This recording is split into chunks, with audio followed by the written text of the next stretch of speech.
don't belong. I can't explain it. When I close my eyes, I see a strange reality. Am I dreaming, or on the edge of remembering?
You wake up feeling like you really don't belong.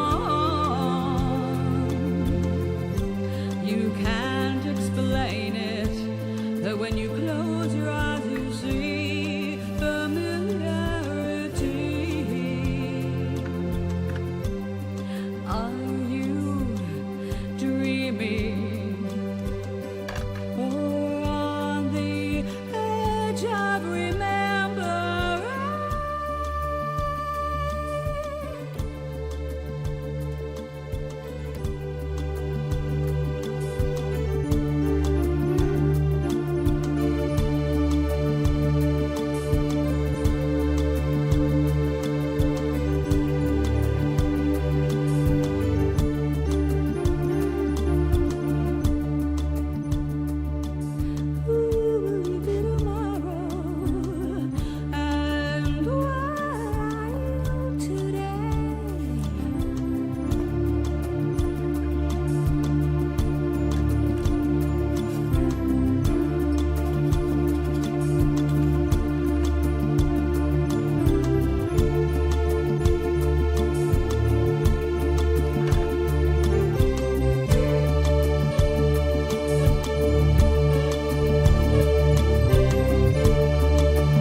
I forgot the mousey.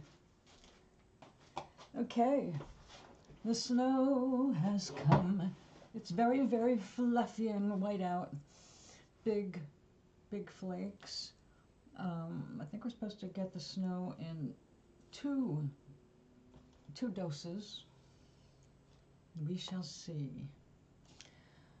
All right, so yesterday we left off with me working on this project, and the base for it is actually being pressed right now.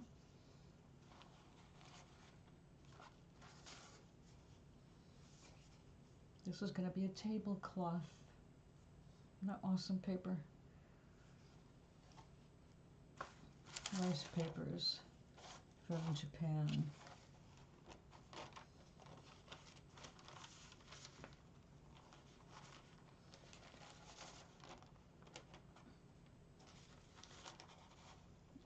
I'm actually done with this blue, but these two colors together, this shade, I don't know, I just love it. It's delicious.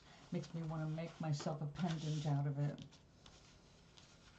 And who knows? Because I have picked up another hobby, Actually, I haven't quite picked it up. Pick is a good word. No, I'm not going back to the guitar. I don't think my arthritis agrees with it.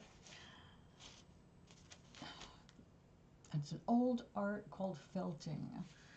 And I have a hat that was felted. And what a beautiful job that woman did. Of course, so it's been years I've been wearing it and it's starting to stretch out.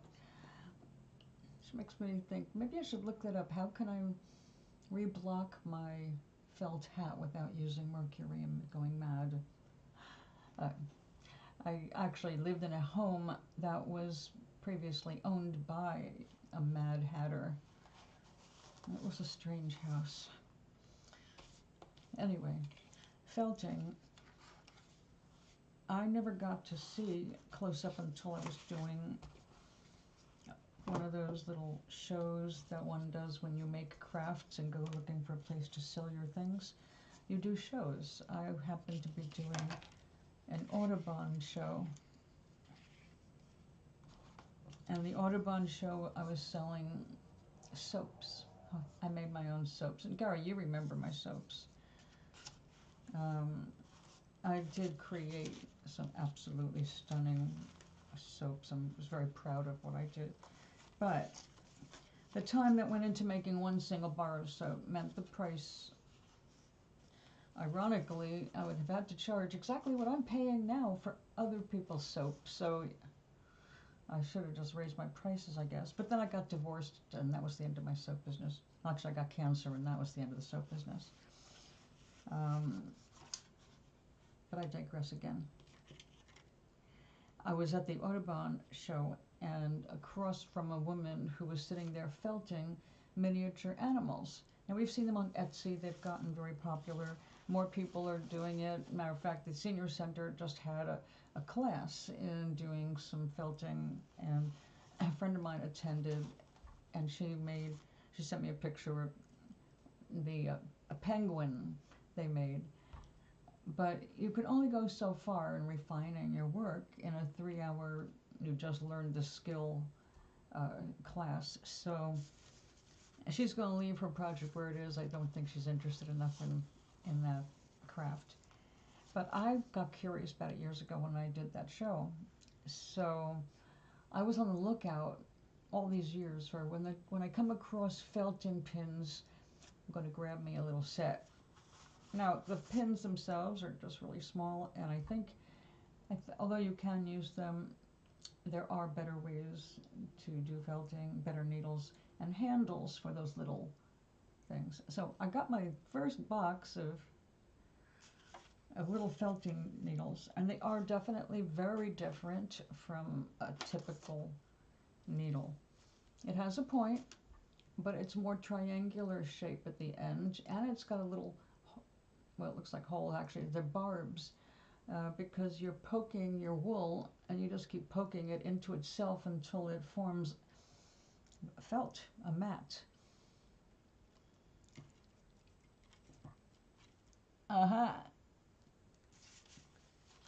So I have had this wool, excuse me, for making yarn. It's just pure carded wool, and it's unbleached, just natural.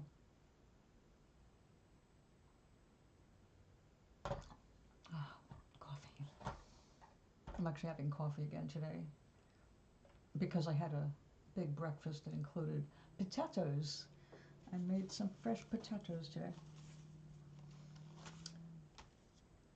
Anyway, the reason I figured now was the good time to start collecting stuff to actually do my little project is because it's something that's tiny.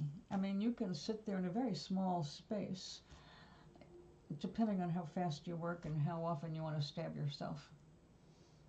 They make these little leather finger guards, and I can see at the speed some of these women are working, I can see why they have those finger guards. The woman I was watching at the show just used a thimble, and she was just real careful. Although, I guess all felters keep Band-Aids on the table. So, yeah, I figured why not? I have the raw wool. Needles don't cost much.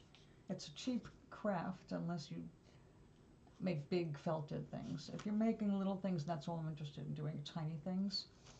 In fact, I love miniatures, so the smaller I can make something, the more I like it. I mean, you remember me, my little rocks and, well, doing miniatures, building miniatures to go inside eggs. Definitely into miniatures. If I was still doing egg decorating, I would probably work on felting some little things to go into them.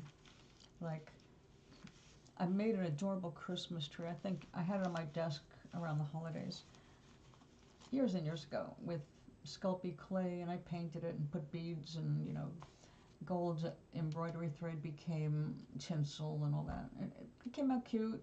I crocheted a little thing, a little rug for it, and dyed it.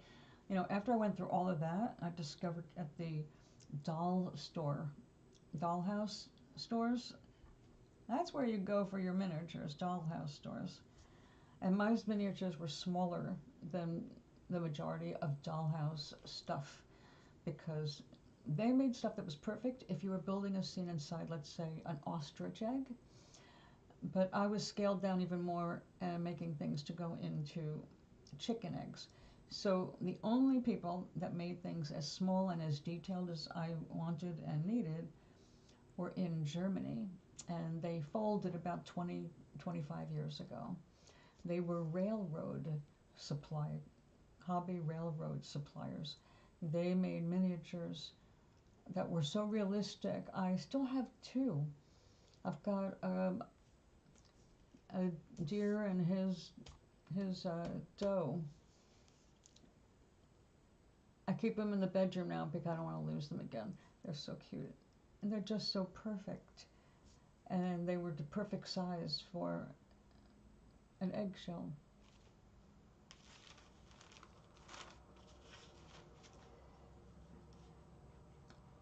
Okay, so we've got the sea, the sky. It's a very dismal day there, isn't it? Do I want to keep it that dismal?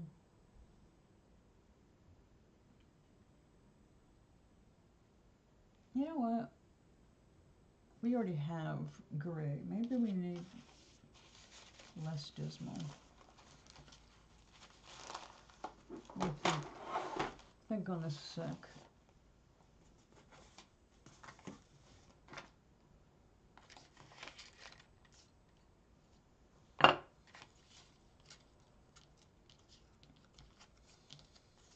Now, I'm not going to talk about political things, but I am going to note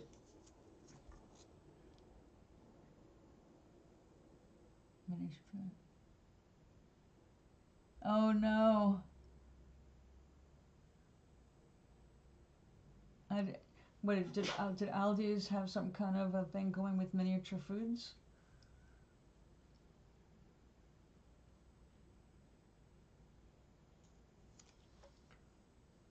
See, and this is why I don't take tips and donations. I had the same or similar problem with family and friends in California when they found out how much I loved my cat, Leo, my big Maine Coon guy. And they liked him too. But they thought because I loved my cat and I loved cats in general, that I was one of those cat collector things. And before I knew it, I had a pillow, which I still have actually. Oh no, that pillow I bought, and it happens to be a cat. I think I got rid of almost everything. Oh, there was one thing that was really cute. It was a couple of coffee cups that I love the artist's work, but they were those big, heavy coffee cups that are too big for me. Oh yeah, in those stores, that was one of my favorite places to go browsing. I could spend an hour and a half there easily, just going through all the miniature stuff. And in California, I lived really close to this amazing store where the husband and wife who owned it, especially the wife, they were into dollhouses and miniatures themselves. So they opened the store and started teaching classes to help bring in people and make some money. You know, like, you know, if you want to stock unfinished wood or plaster, it's not okay just to offer those things for sale. You need to bring people in and help develop and maintain an interest in that art by having a class. So that's what this woman did, and I think she was the magic brush, maybe? They had everything. On one side, they were just nothing but wedding supplies. So, I mean, you know, the stuff that goes into, excuse me, making, you know, gowns and all that stuff. So all the sequins and beads and pearls and veils and the fabrics, one side. Oh, and ribbons galore. Now, well, you know, you can collect a lot of miniatures and they don't take up a lot of space. That was one of my motivations, was I was always in a small space. My entire young years working in the world, I rented furnished rooms, which were usually just one room, and you shared a kitchen and a bathroom. So I got used to living tiny, and when I first got the opportunity to stretch out and start collecting books, and oh, I wanted to collect all kinds of stuff. I love boxes. I wanted to collect boxes. And it was like I was collecting stones. I'm a rock collector. You'll find some pretty big specimens, and you just can't take them all home, you know? So I started exchanging the collections from hand pieces or doorstops. They get smaller and smaller until now I'm down to collecting pendants. If I see a stone I really like, pendant. That way I can keep all my pendants in one space, but all my other stuff, you know, it needs to be out there where sun can hit it.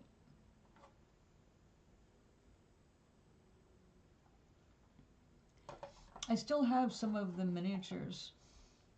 Oh man. I don't want to do it again because there's some things, like when you do a lot of it, you kind of get it out of your system. You'll always love it, but getting set up to do it again. I would love to carve eggs. I still have an emu egg that I wanted to carve for years and years, and then I couldn't. And then I finally got it. I'm in a place where I can't. Also, my drill. Mouse moved into my plastic bag that I had my air drill in, and I cannot afford to replace that kind of stuff. So I lost my air drill and I lost my Dremel, and I don't have my air vent thing anymore, and you can't do drilling of eggs and put that dust out. Either you wear that full-on dust mask kind of thing, and gas mask, dust mask, or you have a regular little mask and a venting system that sucks all that stuff away from you and catches it in filters. Because I used to go through like 5 filters a week, and you know, better that than the lungs. Although I know I've got some eggshell in my lungs. Okay, so we have this. I need to add some color. Let's see, we've got to make something there too. Oh, Gary, you weren't here yesterday, were you? I got this stunning violet paper.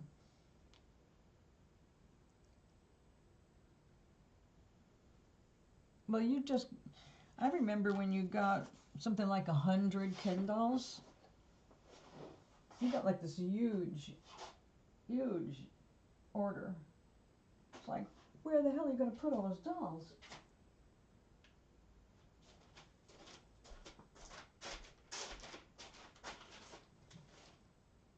Okay.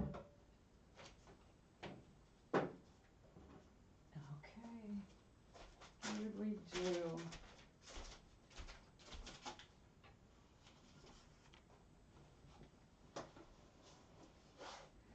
This purple is so beautiful.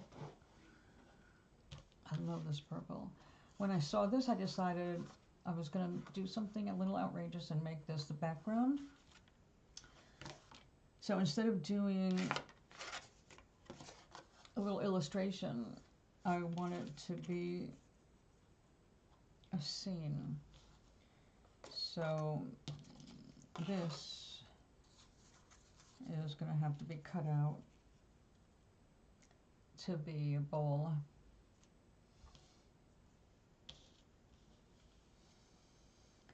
And I've got to do a couple of potted plants. So we have, that's what all these papers are for, like greens for the potted plants, pots, table, tablecloth.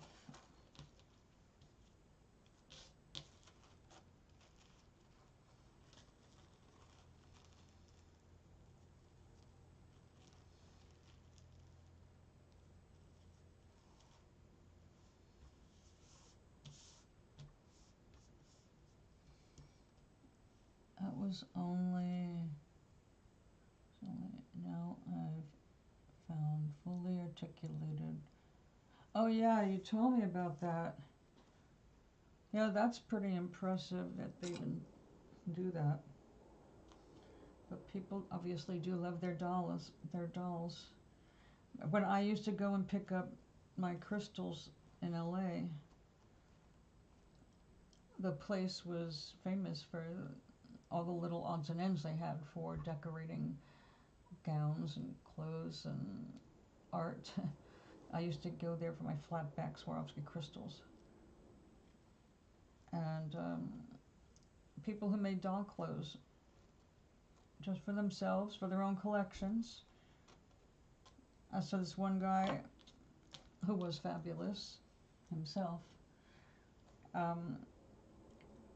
checking out stuff for his Barbie.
It's very possible they make them for Mattel. Although Mattel are they still in Ireland? Or is that Hasbro?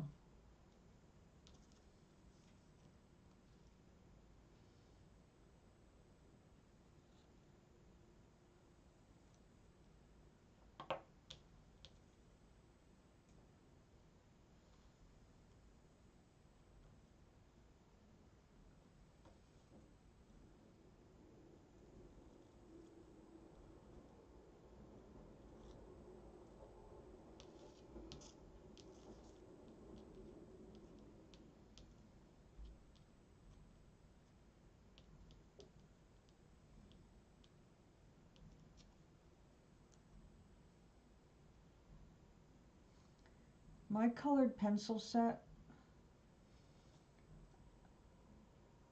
despite the labeling, I would bet was actually Prismacolor.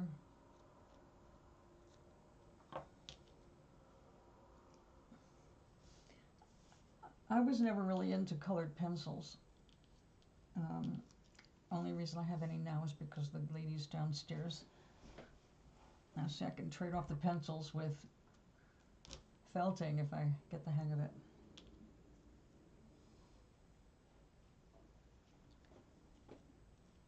But I do remember when I was selling them, I ended up trying them for a while. I played with them for a while because some of them, they were so wonderful. They had such a great feel to them in drawing and filling in space, especially. They'd done a lot of pigment. You could blend it, but I never wanted to get into it enough. You know, it was just like, this is cool, but it doesn't turn me on. So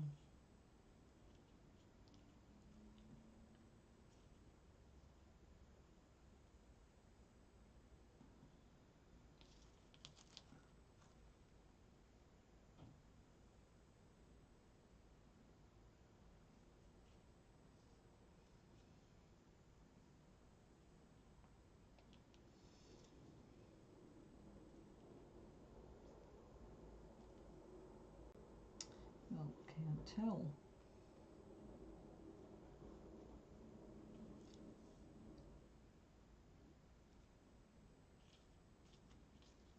Well, let's first take care of this.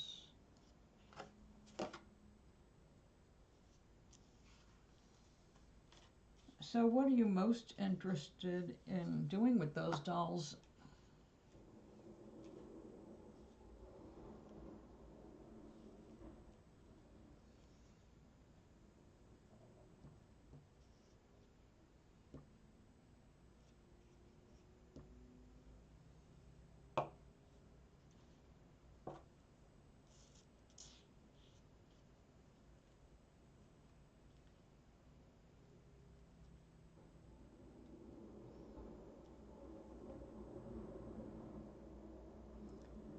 Just chewed it.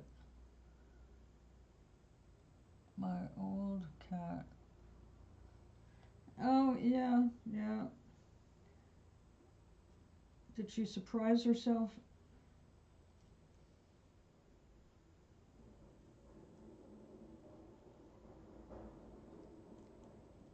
That was not very common, at least not, I mean, it's normal for them to do that, but it's not usual that they're loud, in my experience anyway. Could be that mine just did not get much gas. Usually if it was going to be audible, it would be one of the dogs or my husband.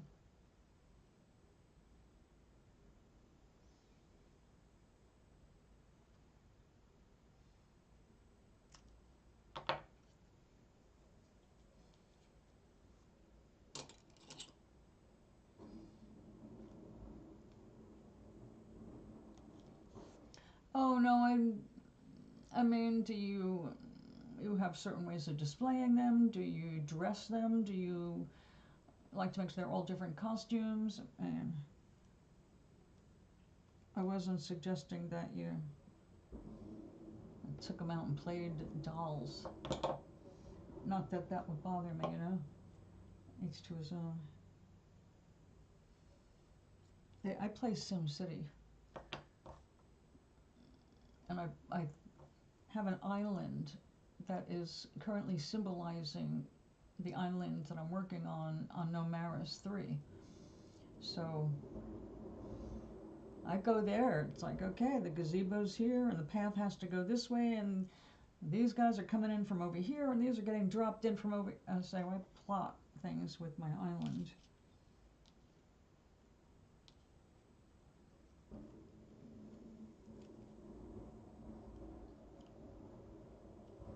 So whatever you do, you do. It's how our brains work, I guess. All a little different.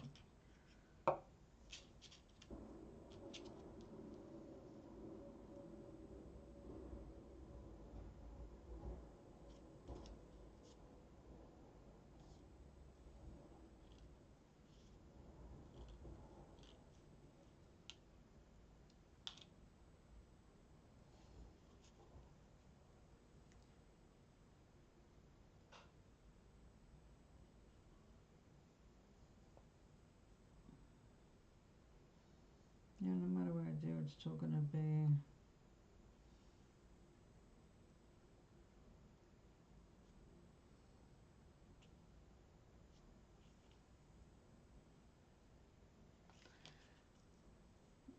Okay, what if... Get down there. We need this just to be a symbolic table, so maybe we'll leave that alone.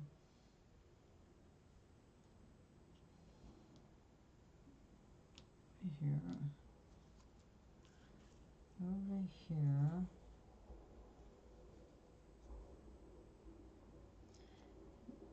And we need a shelf for the plant.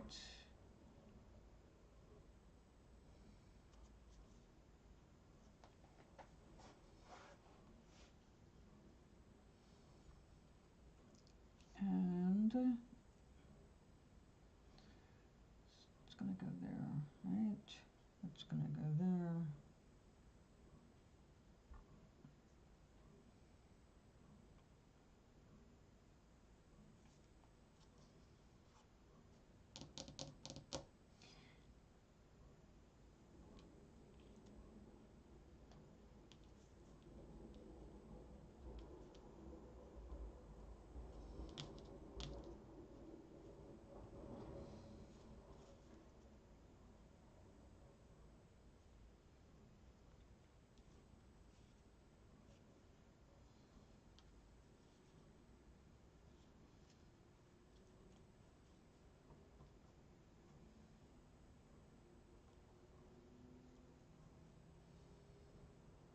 I think I can still get this paper in LA. Although I might be able to... I have to say if Jerry's Artorama is still open in Rhode Island. I guess that's about the closest state with a major art store. I don't know what we have here. It's been a long time.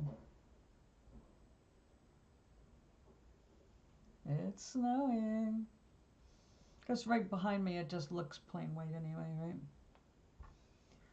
You just see my paper curtain.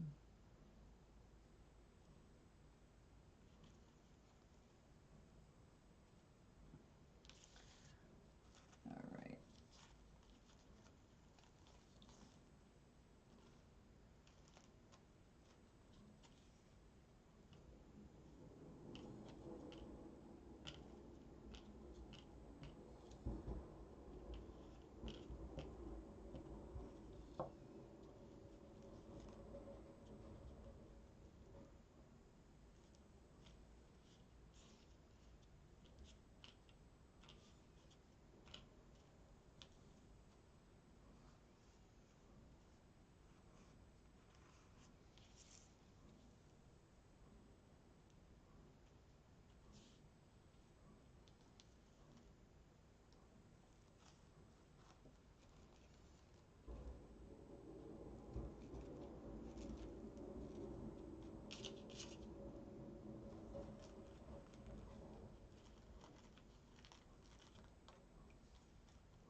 Now if this was regular tissue paper, this would have already shredded in any attempt to change its position.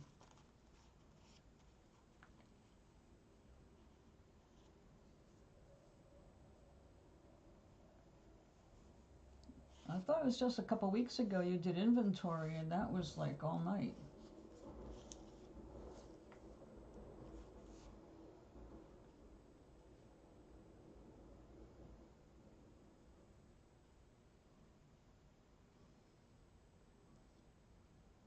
Do you keep a calendar schedule so you can write every day you actually work and the hours you work on it, so you look at the whole month and you see it?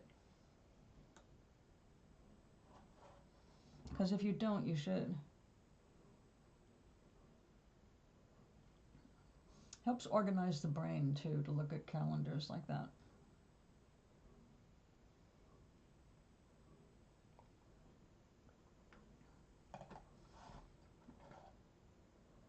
Well, what's your weather like right now?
Honestly, after going to Michael's and seeing what crap they had in terms of what I need as an artist, they have designer papers, they've got scrapbooking kinds of things.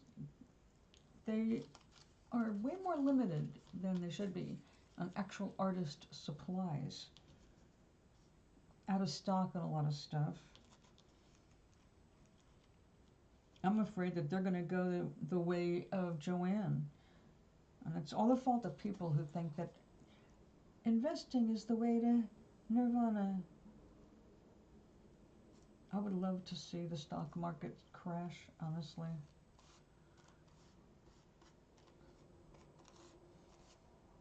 By everybody who's in it right now, taking all their money out.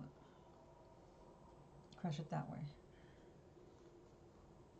And stop feeding the machine that's killing us. But I don't want to get serious, because I don't do a show about the stock market. But I am concerned about all the stuff that's disappearing. Joanne Fabric was doing great for years, and then it got basically bought up by private equity. So people gambling on the stock market could make a fast hit when they didn't get the returns they wanted fast enough. They just dumped it. And everybody who relied on it was shit out of luck. Now luckily I'm not a fiber artist. Well, it's like I said, this little teeny craft, it is a fiber art, but it's not a massive, doesn't have a massive hit on the market because it uses so little wool. Even though it loves lots of different color wool, you can do a lot with a little smidgen of wool. So it's one of those not expensive crafts. But if you like to make things like blankets, or sweaters, hats, scarves, that requires an investment in some wool.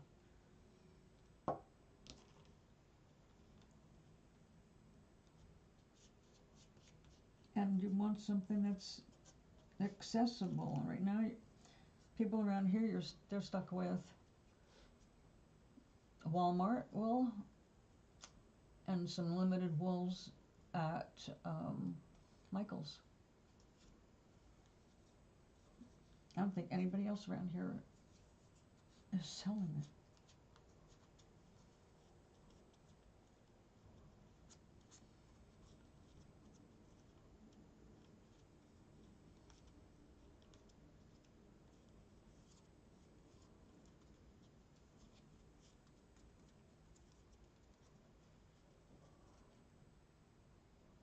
Yes, I have.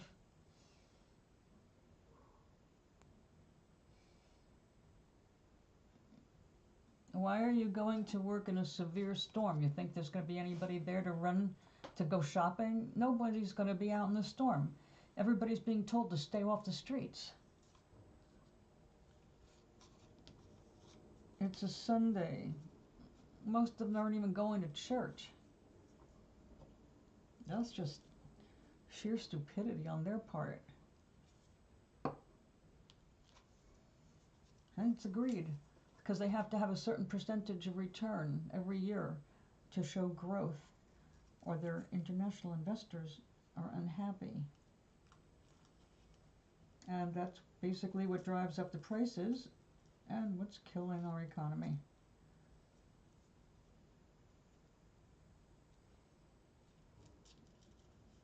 What this administration right now is doing is actually pushing everybody right back to the farm. Back to basic survival.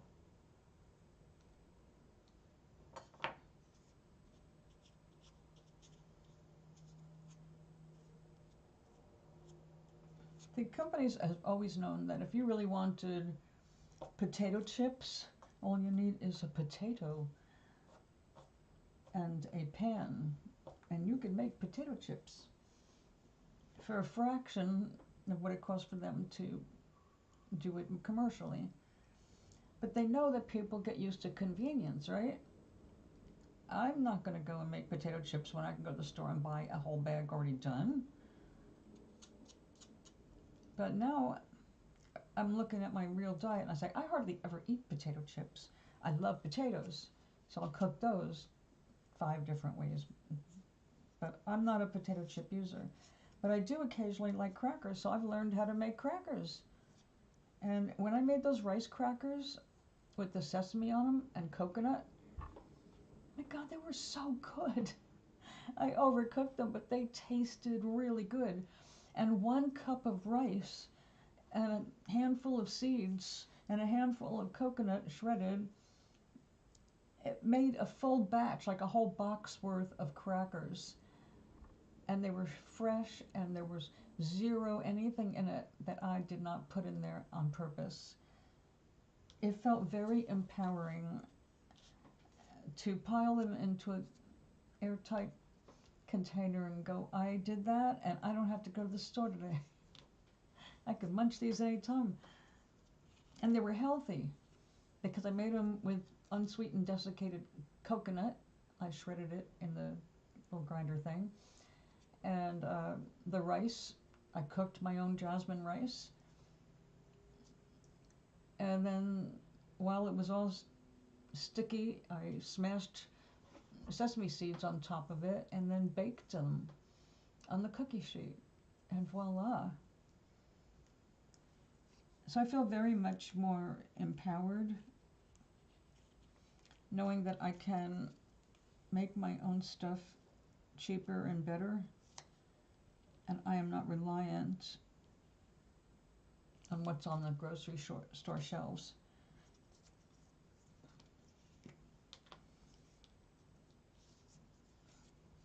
Now, I'm glad and I am hoping that the storm does not get as bad as everybody was afraid of it being, because that's obviously, lives are at stake. What I couldn't understand, though, because they've been warning about this for a week, is why so many people waited to the very last minute to buy stuff with a week's warning. Now, I know one reason: no money. So many Americans live hand to mouth, week to week. They miss a whole week's paycheck and they're in trouble. That's why there's so many people unhoused, because they were in a house and then they couldn't make a mortgage payment or 2, and then the banks don't give a shit. The reason for it, they just know if they don't get paid, and out you go. They take your home. So that's the story behind so many of the people that are on the street.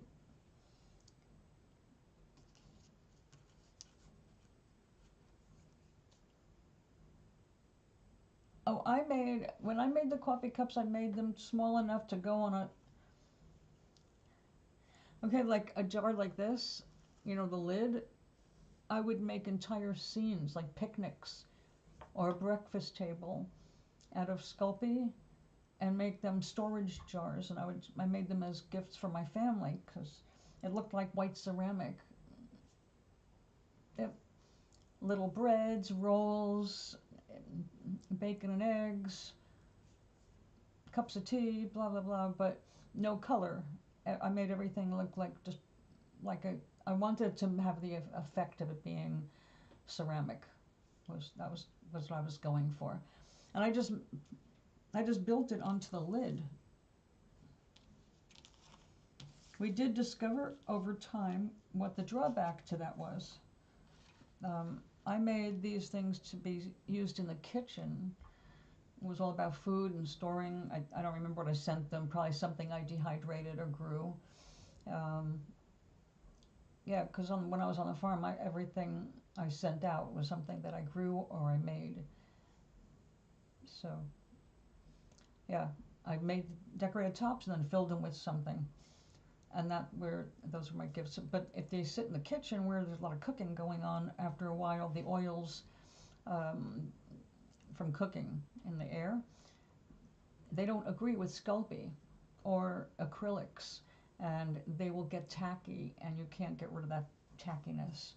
So I stopped doing those. Now, if I was going to do one, it would have to be like something that goes in your living room, nothing in the kitchen. Yeah, I very rarely eat chips. Maureen and I were laughing about that the other day. We went out and had lunch at Panera, and she got a bag of chips.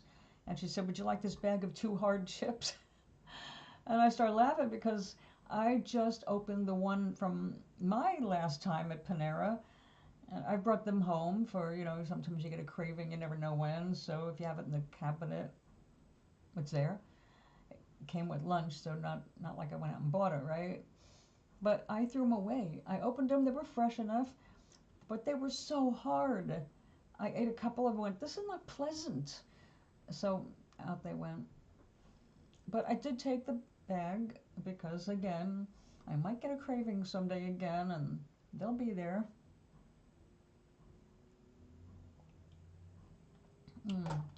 My nanny made my potato chips. That's not what she called them. It was basically what everybody did back then if you wanted chippy potatoes. You just cut them super thin, or like when the peeling, right? So you peel, just keep peeling, and you end up with super thin wafers of potato, and then you throw them in your frying pan.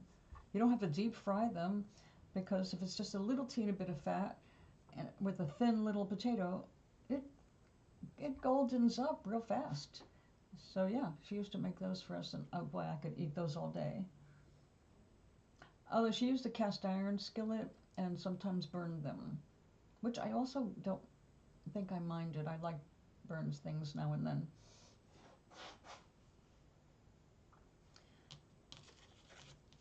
But I just do regular potatoes now, like this morning. What did I do? Did I ever make it fly off the table? Probably. That's the challenge with lightweight stuff like this.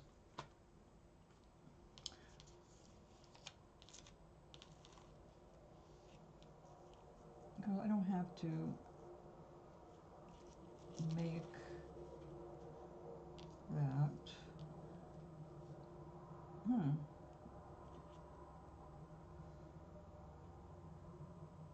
It sounds like wind, but I don't think it is. I think we'll leave that. It's got texture on it, or maybe it's just too bold and white.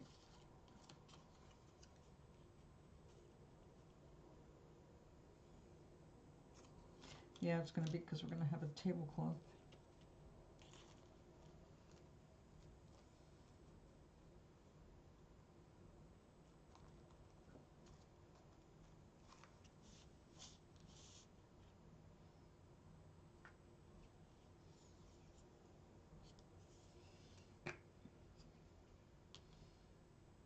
Yes, exactly. That's just one of the many creative things that you can do.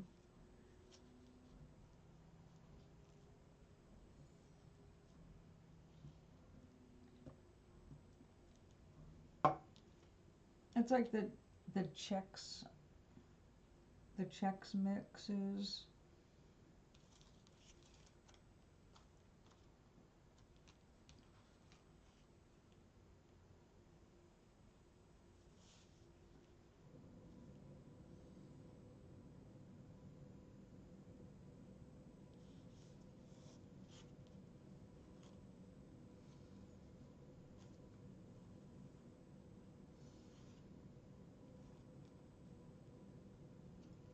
But now cereals cost as much as steak used to, so I don't buy those either.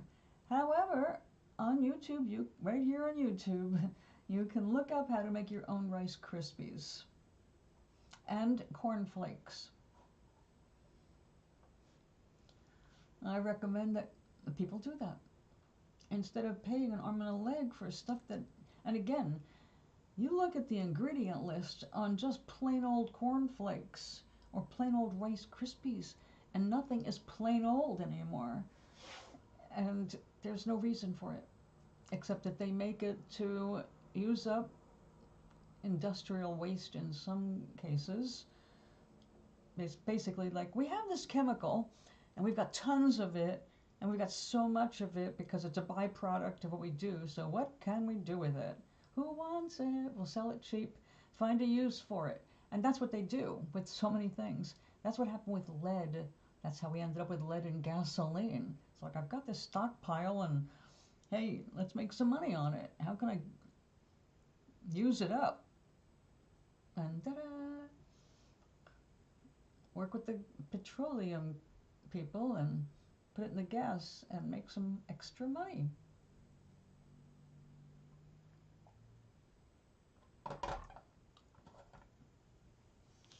Because removing it from the environment was tomorrow's problem.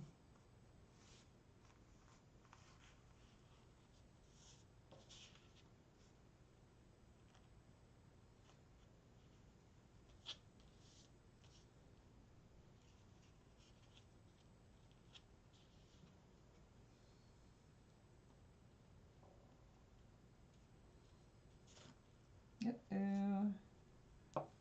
I should have known better. I should have known better with a lace like this. And put it on the other side.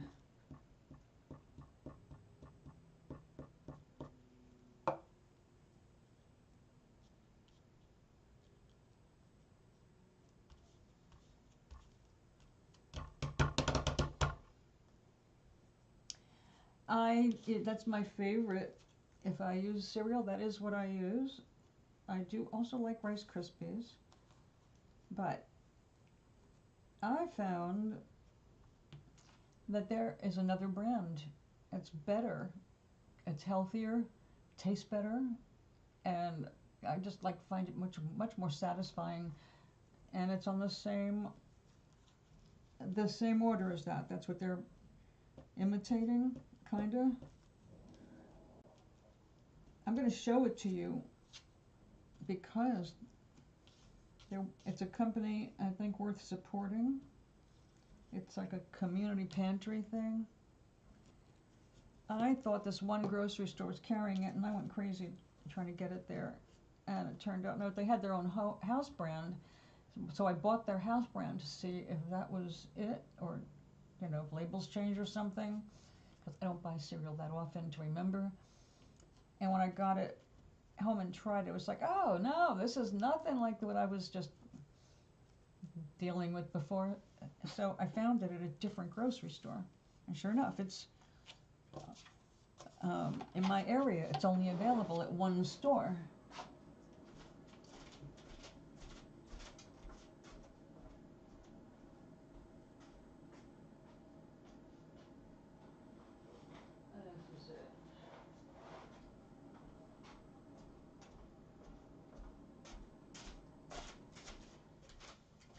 Okay, it's been around a long time, Gary, so you might have it. It's the Food Club version. Now, these colors, the box and all that, they're identical to a couple of others, like Great Value and something else, I guess, because there's vanilla in it. Vanilla's blue? No, but, you know, commercial line. Brainwashing, conditioning. Anyway, Food Club since 1945, so it's got to be around somewhere. This is a quality product for a cereal at a very good price, especially compared to everything else around it on the shelves. So look for Food Club. I don't know about what their other offerings are, but their honey and oats with almonds. It's really good if you like cold cereal. So I'll show it again because, yeah, guys, it's healthier. This is a healthier version than the commercial brands.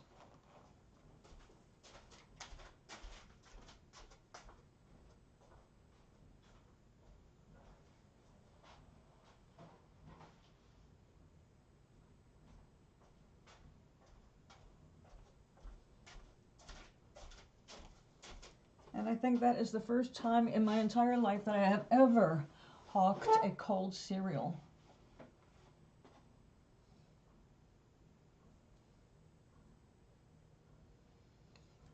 Yeah, try the competitive brands. There's always a store brand right close to it. They got the brand one, and there are 2 or 3 different things they have, because they buy their shelf space, so you know where it's going to be. But right off to the side, you're going to see the competitor. Even in Walmart, you'll see their Great Value brand, and their Great Value brand it's all right. It's not impressive. It's not post under a different name, but I'm going to say it's a little bit better than Post version. So if you're just hungry for that kind of cereal and you want to save money and that's all you can find, it's okay. But the one I showed you is superior to the other ones that I tried. And now I have officially tried 4 different ones from local stores, their brands.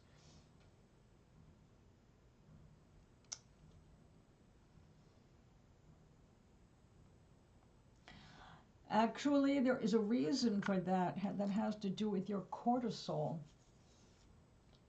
I have the same thing, and I have to adjust my diet because, okay, like in the morning, there's a cortisol trigger. When you first wake up, your cortisol level is higher, and your blood pressure is higher, and you're dehydrated when you first get up. That's why I say drink water right away. You need to get water, electrolytes into your body as soon as you can when you wake up. It helps prevent heart attacks. It helps thin your blood back out. You need to rehydrate as soon as you wake up. But if you have coffee or tea right away, anything with caffeine, that speed in it accelerates your stress response.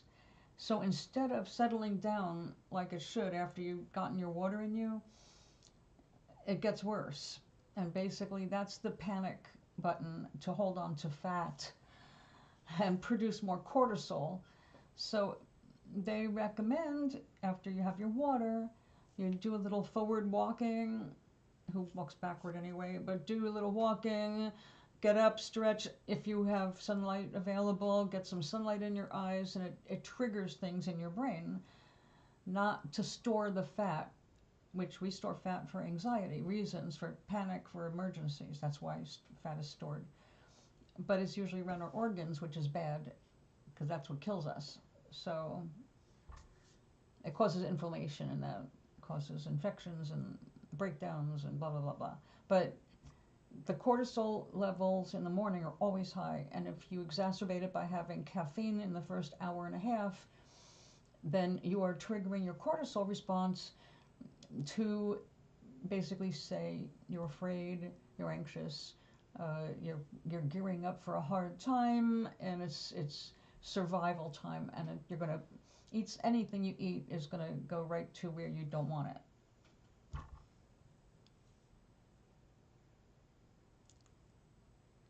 Oh, that's good.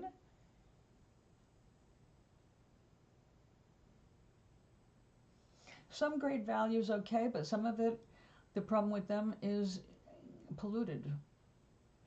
They they're having their stuff made at smaller plants that are not being, well, they're not passing their health inspections.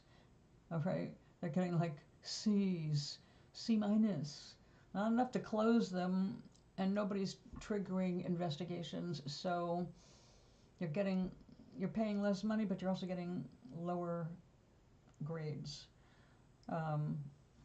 There are some good stuff from them. Like the person who supplies their 60% cocoa chocolate chips for the dark chocolate is actually Ghirardelli.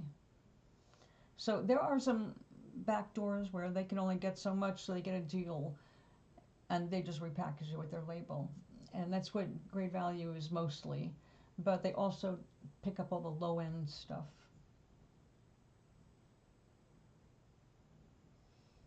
Now, I don't drink water all night.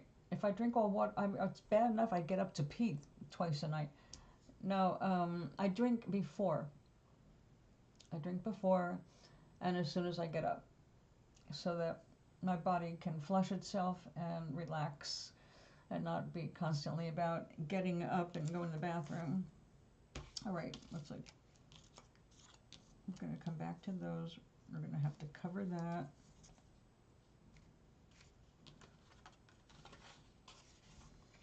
Oh, I tried hot gluing the bamboo onto this rice paper yesterday. It would not stick.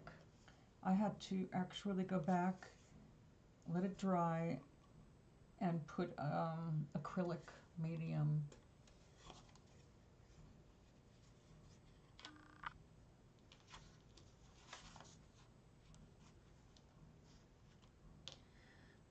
All right, how about we throw in some surprises here?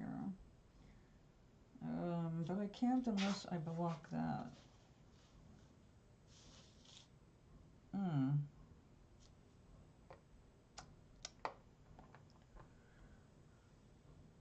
No, that's the extra heavy stuff. Maybe.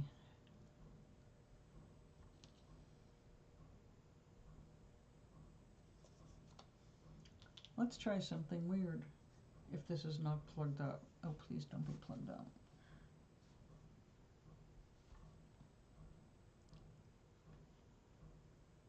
It is. Darn.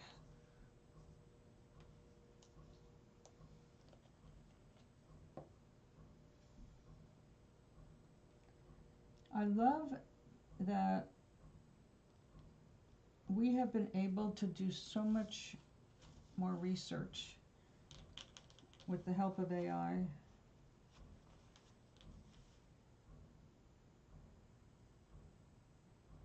The discoveries that we have been making in recent times has just been extraordinary.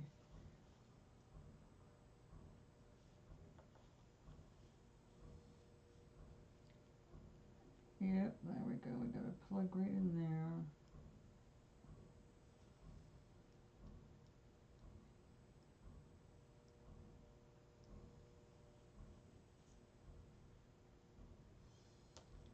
No, I don't think that's going to work.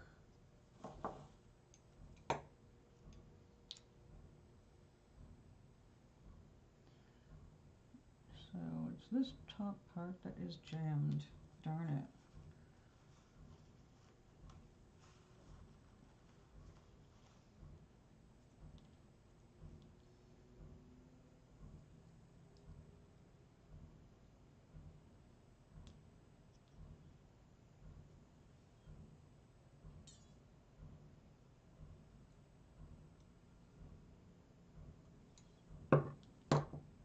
Jessica, hello. Happy Sunday. Oh, snow day. It certainly is a snow day, isn't it? It's gorgeous. Are they still saying 12 to 18 inches?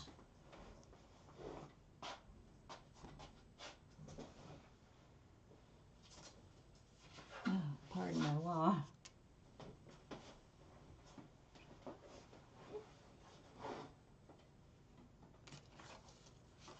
Well, I'm guessing you're not working today.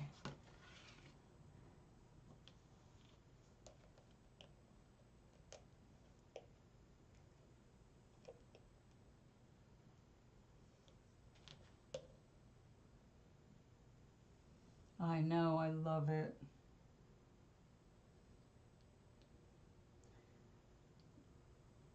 And I thought I bent that. Oh, I did. Actually, that might be useful.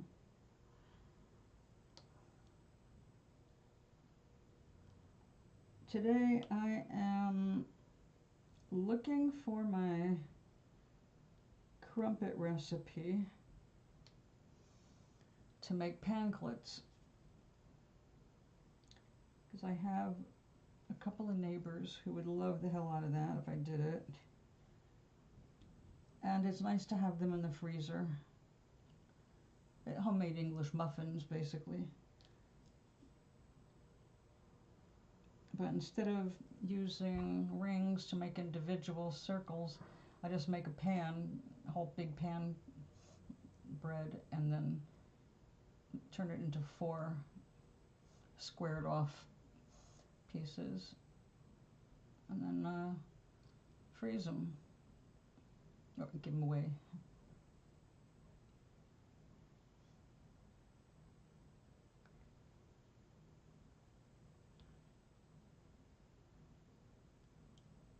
I wonder if my medicine is going to arrive. I don't know what's going on with that pharmacy lately.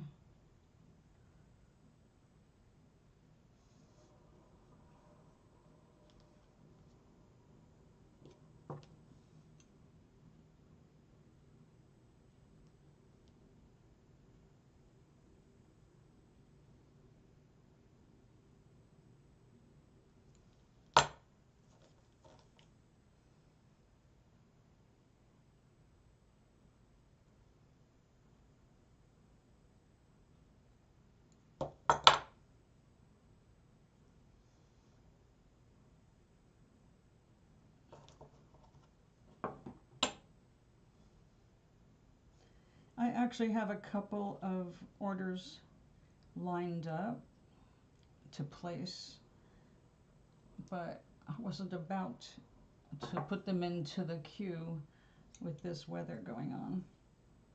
I would not ask anybody to brave what I wouldn't. So when the temperatures go up a little bit, and I know that the roads are safer, I will have my deliveries scheduled. Until then, I'm not going to run out of anything except for half and half. And my neighbor said she's got me covered. She has a big container, so I'm good. Okay, my heavy duty stuff is not going to come through that nozzle. And I don't want to spend the rest of the morning messing with that, so yeah, it is. It is way heavier. Now, see, we've got a lot of very old trees. I mean, it's the end of their life kinds of trees. And I am concerned about them coming down, because every time we have a storm, we do lose a piece of one. You think so? I canceled my labs for tomorrow. I'm just going to reschedule for the next week. Then I've got to schedule my doctor again, too. That's right. I think she wanted to see me in person this time. I have to see her in person at least once a year. Other than that, unless something goes weird with my tests, there's no need to see her in person. How are you doing? Any changes? Well, your blood looks good. We'll just keep doing what you're doing. Okay.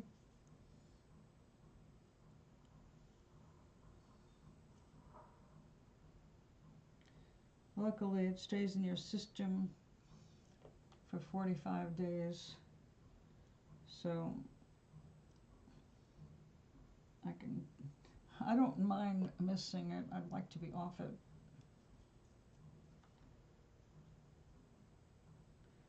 It was nice last night not taking it.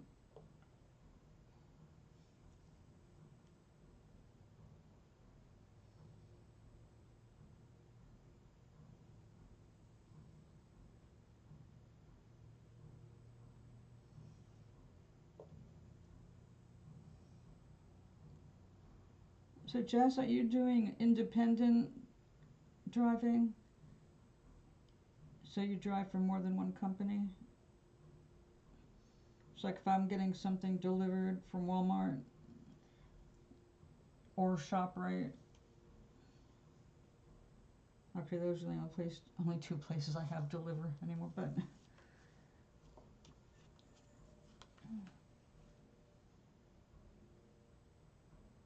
yeah. Oh, we're very lucky that way. I I don't have any concerns personally. In fact, I noticed that, like, especially up here, when you're on the roof, if you have wind, this place chills down fast. I've got the extra windows on the corner here, and it will get cold. I mean, never anything unlivable, but if I lost power, I'd be pretty screwed. Well, I've got little hot pockets, and I have ways to stay warm.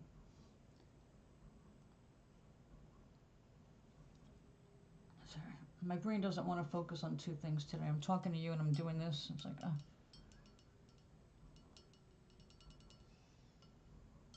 Spark, and that is my name. Beauty stores?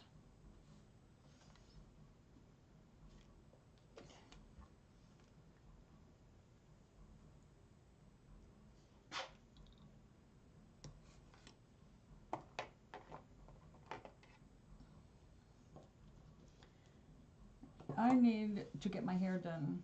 I need to get I need a mani and a pedi. Preferably on the same day because I hate doing either one. But it's time. No, it isn't. I don't like Instacart, actually. My experience with Instacart, well, a couple times was not so great. It was just like they weren't focused. One brought, and I think it's great if they can bring their children, but if their children are helping do the shopping, it's not okay. Oh, I had no idea they delivered. That's where I got my favorite nail base coat and blue coloring, which is not in my hair right now.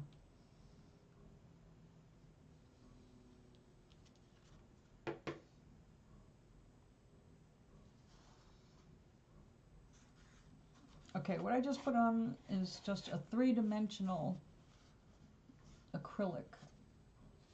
I'm making a bumper for color because I want to put color here and I want it to spread out, but I don't want it to go into this rice paper if I can avoid it. So we'll see if it works. If it doesn't, I will do something else. Okay, so now we've got this stuff drying.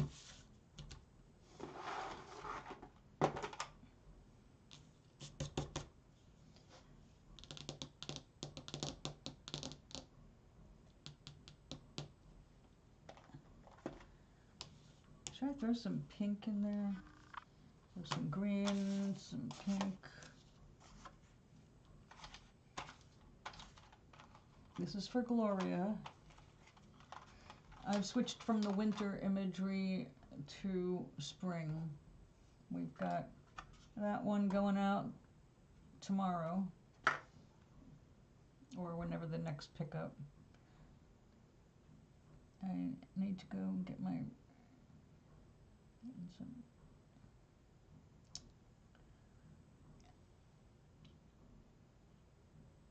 I need to get my red. Looking. Oh.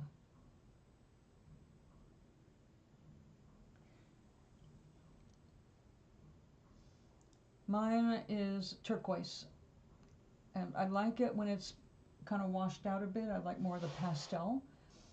But when I went to the beauticians to see if they could do that shade permanently, because I used the temporary color, and they won't because I'm on chemo and it affects dyes and they can't guarantee it'll be what I want. And I definitely don't want my white hair to be permanently colored a color I don't like. So I've just been going with the washed out Arctic Frost, something like that.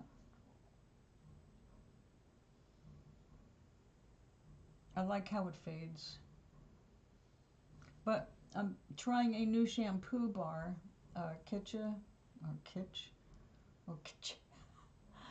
Oh, the rice protein solid, looks like a bar soap, which is basically what it is, but it's hair soap. I decided to try that because my hair's been, well, with the medicine, falling out. And I've used it 3 times. Each bar is like supposed to give you 100 washes, and I only wash my hair once a week at the most, usually every 10 days.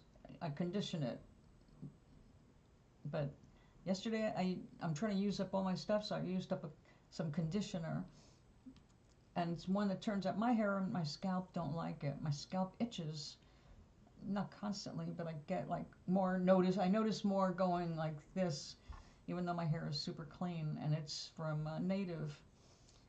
They're Native gels, and I don't, whatever's in that Native stuff, it's not Native.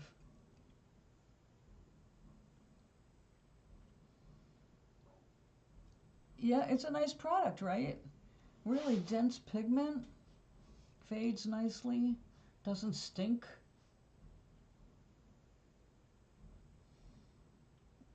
Oh, do you? Well, that's good to know. How much is a bar at your place?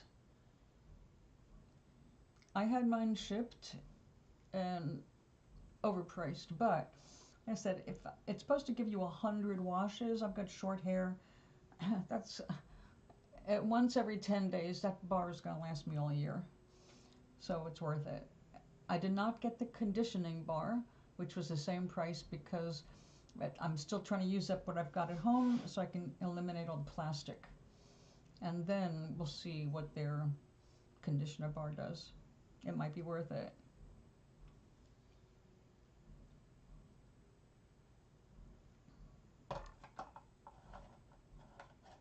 That's an Arctic Fox.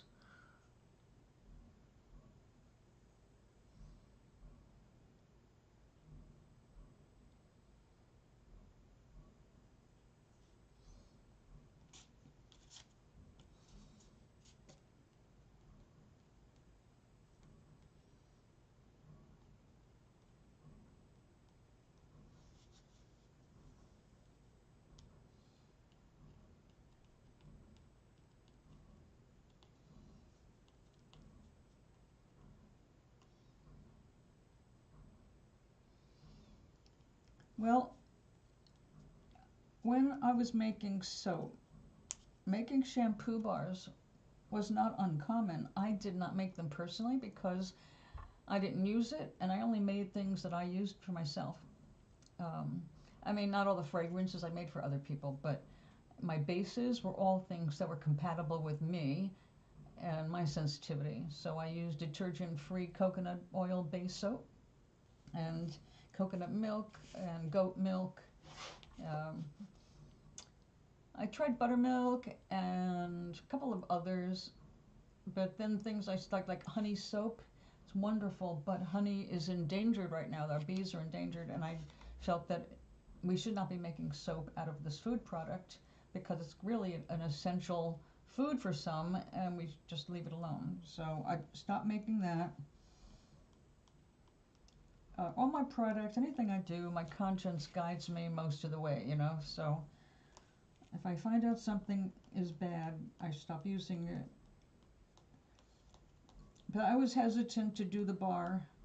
Then I thought, I was seeing so many good reviews about people not losing as much hair. And I thought with the problems I've got, it's not what I'm putting on my hair. It has to do with the medicine I take. So I was figuring, well, let's give it a shot. Maybe it'll slow it down, maybe not. So the first time I used it, and you have to use that rice stuff a few times if you have other products built up in your hair, apparently, because I read a lot of reviews first. I was fortunate. The very first use, I liked the way my hair felt, so no complaints.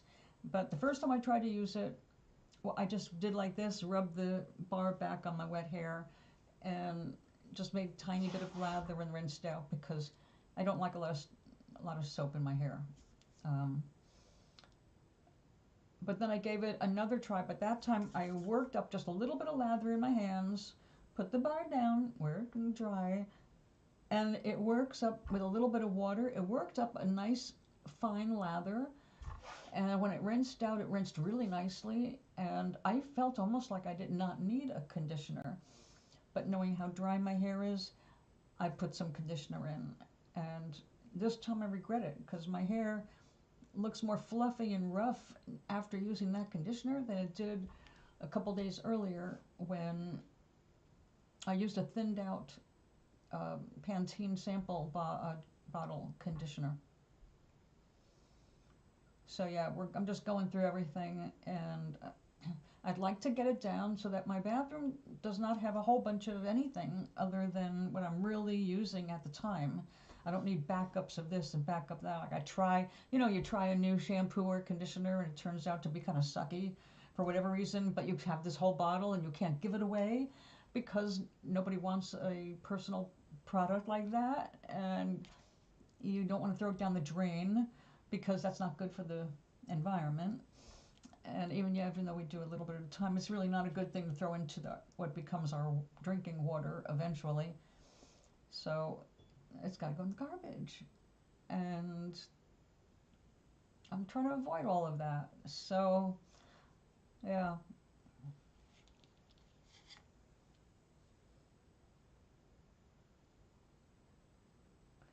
Well, I'll have to check because at least once a year I have to charge something on my TJ Maxx card or they'll close me out.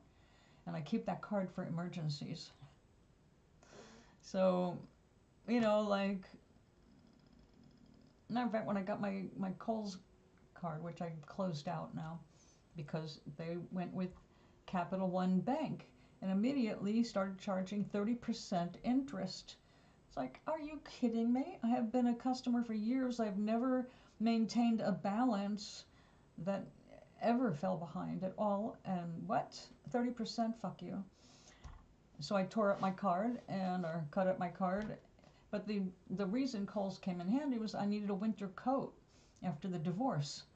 And it took 6 months to pay off my winter coat. But I got a good coat.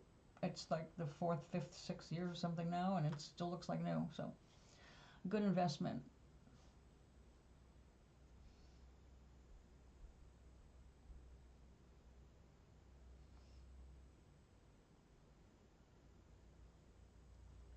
They close you after 3 months.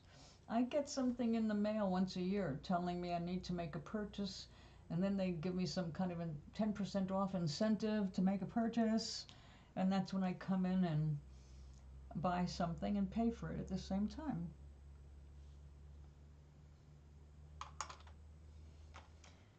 I'm not making a purchase every 3 months.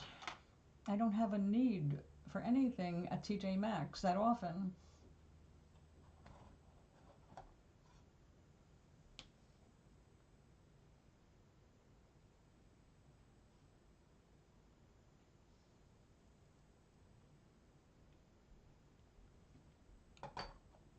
It's been more than 3 months since I made a purchase there. I'm pretty sure. Maybe I'm wrong. Maybe I did get something. I can't remember. You know how much I love to go there and look at their spice mixes. That's the first thing I look at.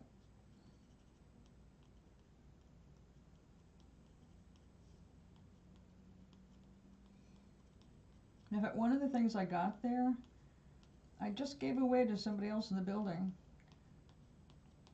I was going through my spices, all my spices, and I thought, I like this jar, big, tall, square, nice, but I need room. I'm not using this one. I'm not using this one. I used half of that. So I brought 3 things downstairs at our coloring table last Friday, and said, anybody want to try these? I'm very clean. These are all good. There's nothing wrong with them. They're not polluted. It's just that I have no room anymore, and I can't buy another one to try if I have no room. So if you don't want that, fine. I'll just dump it out and keep the plastic containers or glass container. And if not, try it and see if you like it. So 2 I emptied out and recycled the plastic, and one of the guys here wanted to give it a shot. He's learning how to cook.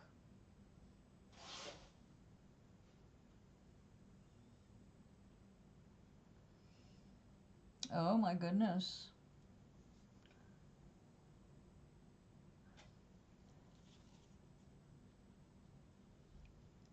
Do you, I know that TJ Maxx, they are on you all the time to push those credit cards because that's where they make their money, teaming up with those banks.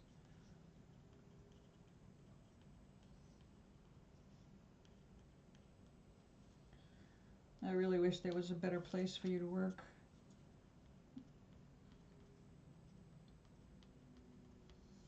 I mean, I know you enjoy your job, but you don't enjoy the bad management, crazy hours, lack of respect, inability to invest in yourself because they won't sell stock to their employees.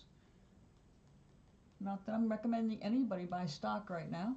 I'm recommending the opposite. Take your money out of the stock market. Make them work.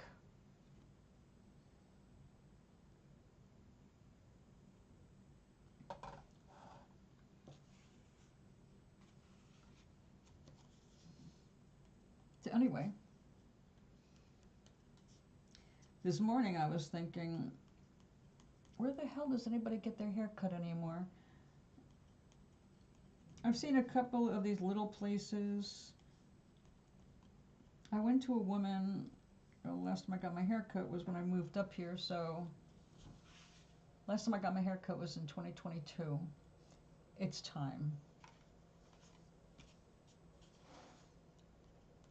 And I think that's also when I got my nails done, 2022. So I saved money to get my nails done and my hair done.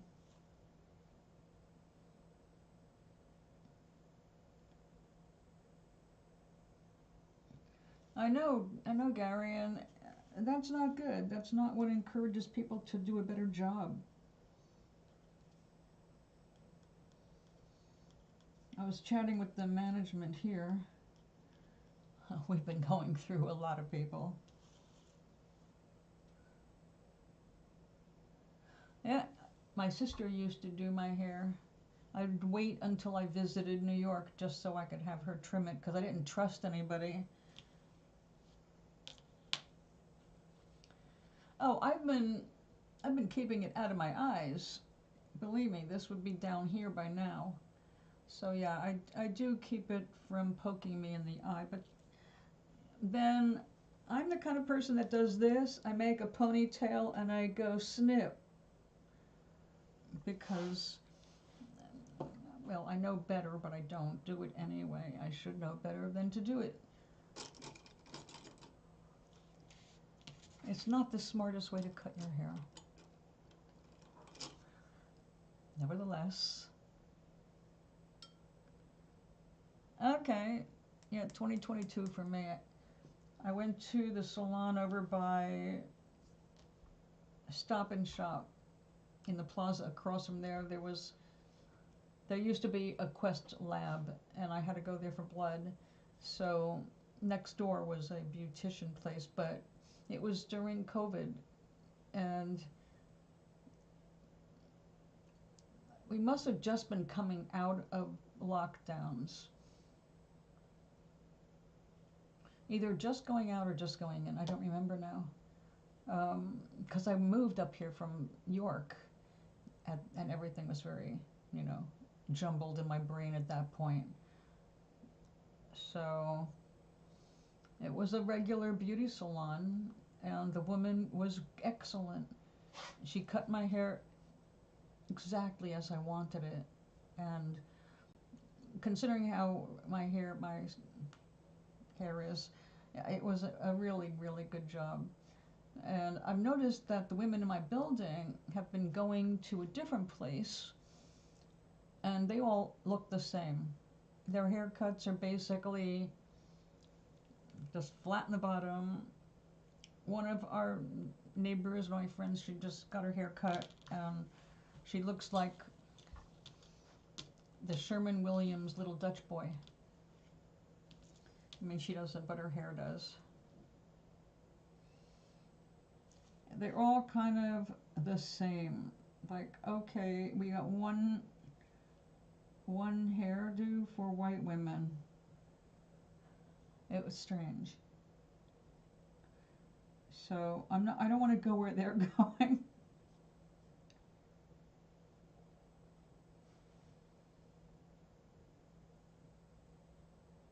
I mean, I don't know, maybe they're bad tippers. Although I doubt that. Ah, there we go.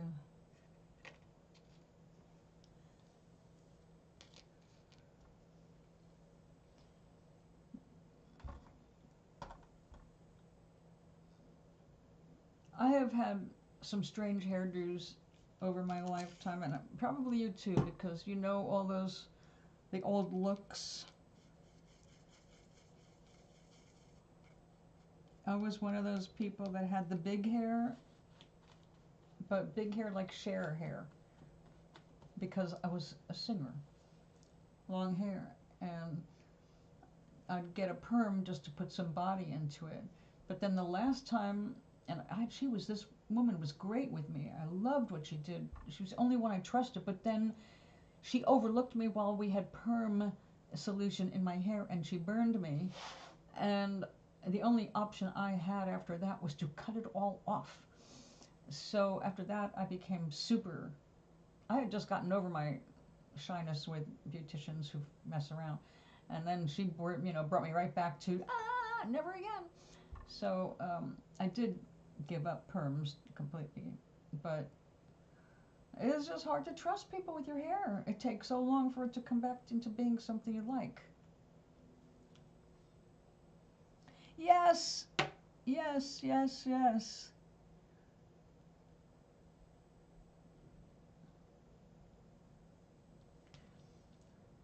Well, I loved my long hair, and I wanted to cut it off when I was going through menopause because that was fucking hell.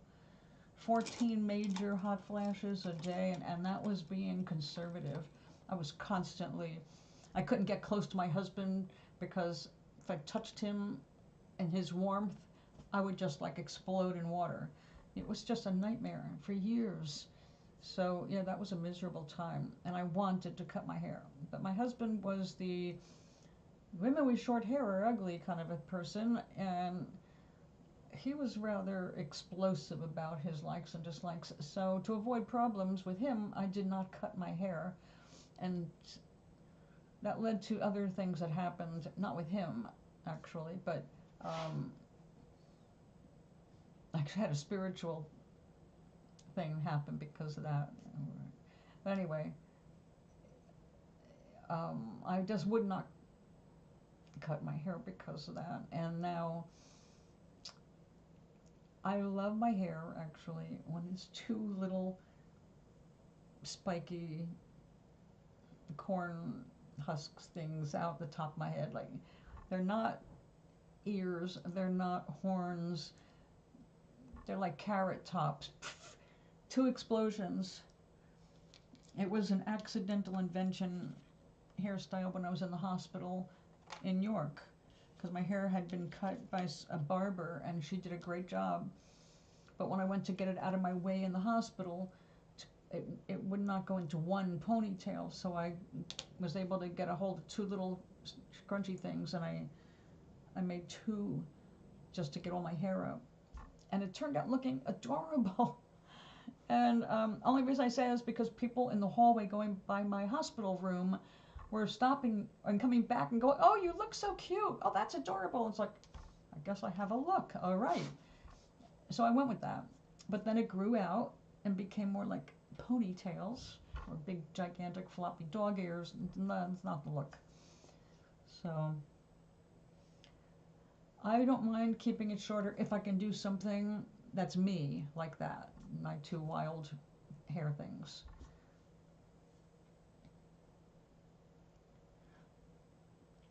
Well, when it was longer, I did a braid here and a braid there, but it didn't. I said, with all the sweating, I wanted the braids to keep my hair away from my face. But yeah, I don't want to even go back and remember how crappy that was. I just remember rolling over in bed, being soaking wet in my hair, creating a mask over my face and neck, and it went down to my waist back then. So now here on YouTube, actually, my old videos from 2007, I think, it shows me with my long hair, because those old videos were made in bed. Most of them were made when I was in bed, when I first started to streaming. And Mr. Sater, my adopted son, he was underage and he was not allowed in my room. So he watched me anonymously and recorded all the meditations. And then when he was older and he admitted this, I said, well, that's wonderful. Let's put them up on the internet. And so I created this page under a different name. And he posted all those videos for me.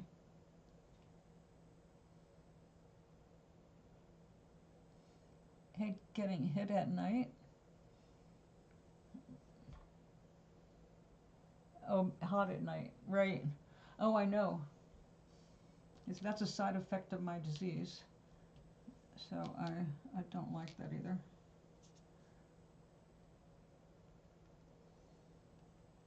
But I'm good, I'm good.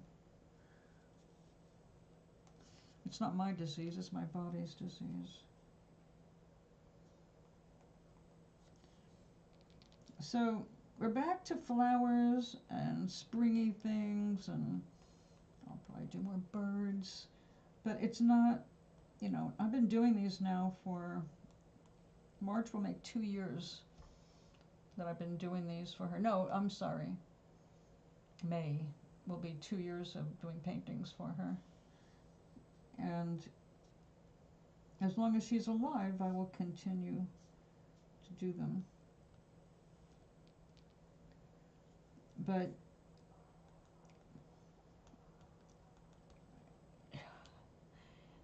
it's not even so much subject matter, it's her eyes. Her eyes are worse than mine. And some things, it's just like to give her an impression of you know, a feeling, because she's not going to be able to get details.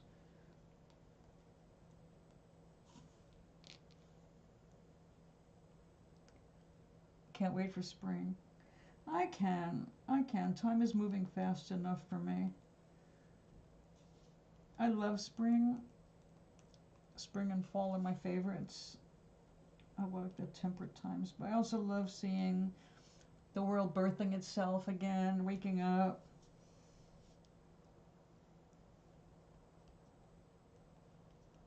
What I love about this place is I have an alarm clock, which I never use, but it turns out the alarm is birds chirping. It wakes you up. It's one of those sun clocks. The light goes on and slowly gets bright, and birds are chirping. Well, when I was on the farm for 17 years, I had those birds every single morning.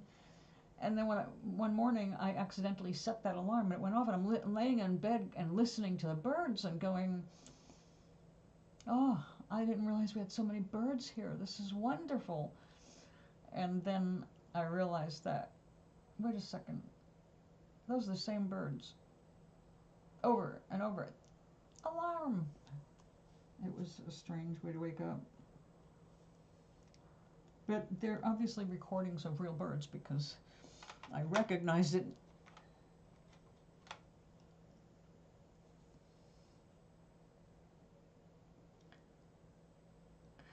Oh, well, I get it. But see, you have to go out in it.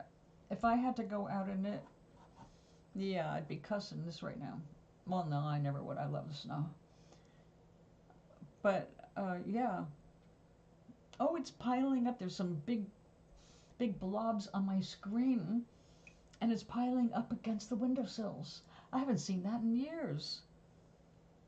Remember when it would be so cold, you'd get the ice inside your windows? But now we've got double and triple pane windows. We don't see that so much.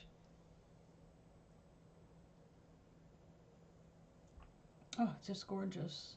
And the flakes are so big that even from here with my crappy eyes, I can see the jagged edges of the snowflakes sticking up in the road. Oh, that's so cool. Looks like they're going sideways today. It's beautiful.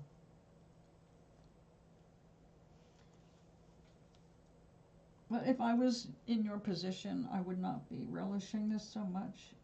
I'd be like, damn, I gotta go out there, I gotta make some money. I gotta walk around in this, I don't wanna fall. Blah, blah, blah. Because back in the day when I had no choice, I was usually carrying a guitar.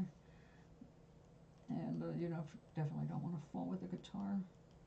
Though my guitar hard shell case was safer than I was if it fell.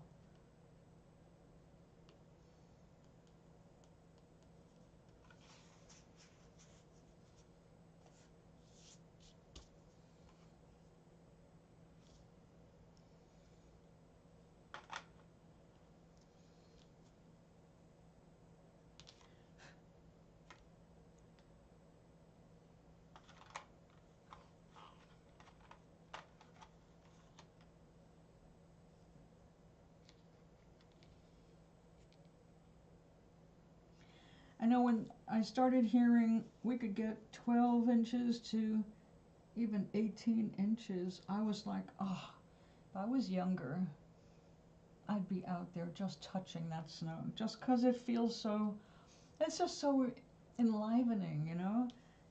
But the temperature is not amenable for that. I can't go out there and do that just because I can't breathe it. It can trigger an asthma attack, which I don't need.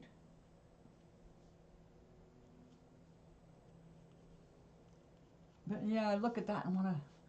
It's not good for making snowballs. It's too dry and fluffy, but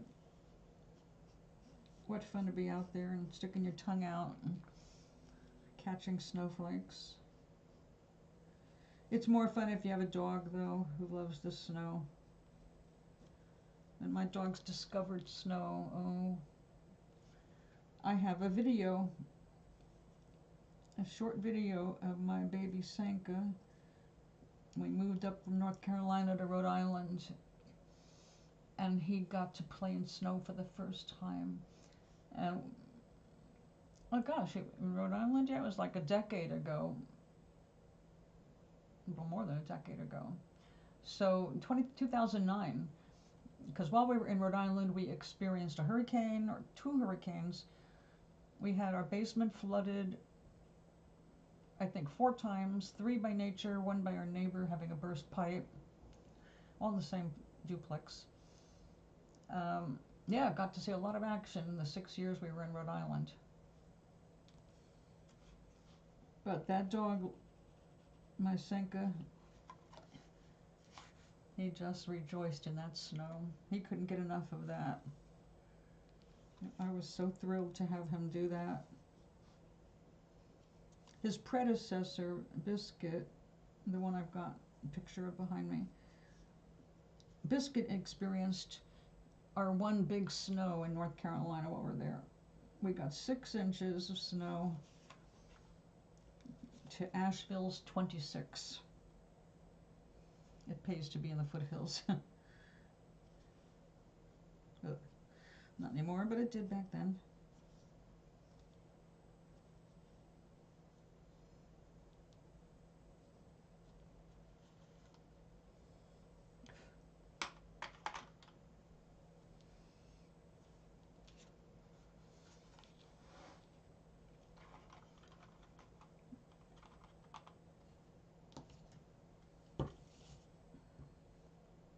Oh, there you are.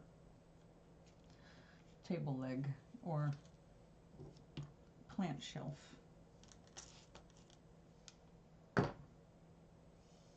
Oh, that was a good cup of coffee. It was worth getting up and making a big breakfast. Well, chopping a bunch of potatoes for breakfast. It's just so I could have a cup of coffee.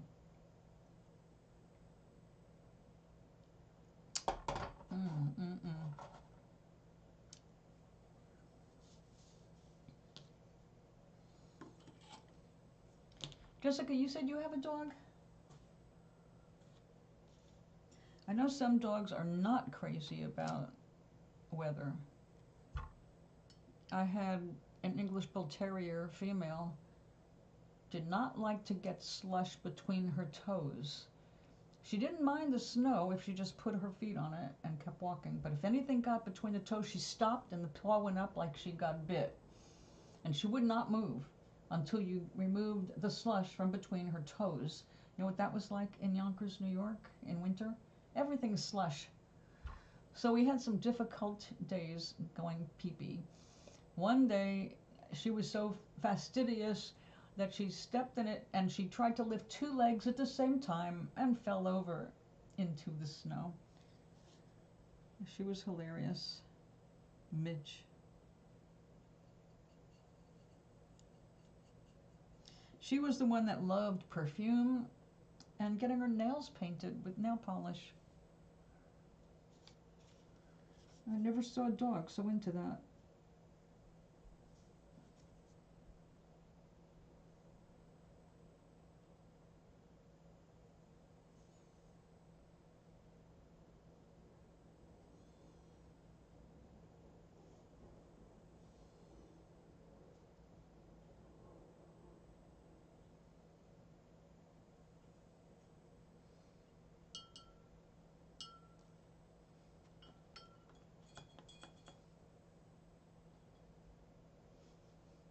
Oh, I have gone over time. And I see that there is a message here. Let me check. It's from Doc. Doc, what are you doing up? Are you up? Oh, he just sent a picture of me and Leo. Well, it's not Leo. A lot like Leo. Oh my God. My hair wasn't quite that long, but all right, guys. Let me see if I can make this more visible. This is AI, obviously, because you see I am an old woman now. Yeah, yeah. Okay.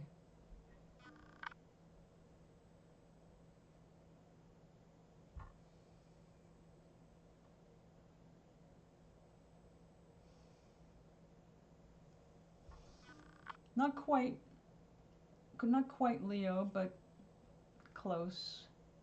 Oh, and here I am as the moon lady.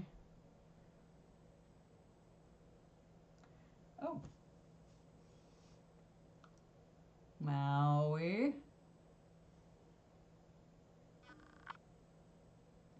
What I would look like if I got my hair done and it all was white and blue. I wouldn't look like that because that's me at 38 years old. That is my face, but when I was 38. So, not really my face.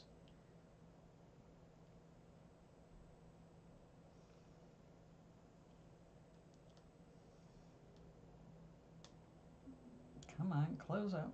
Thank you. Aren't they awesome? Maine Coons, anything like a Maine Coon is just too sweet. They're so smart. Leo gave me a lot of stories to tell because he had a sense of humor. He was a very, very smart cat.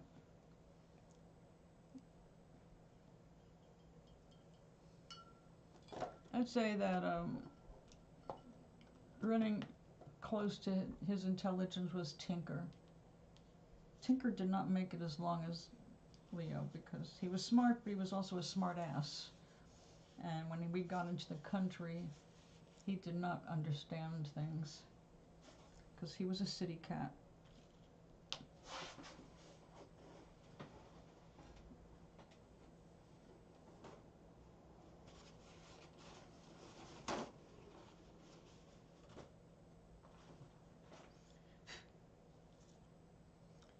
Not this brush. We need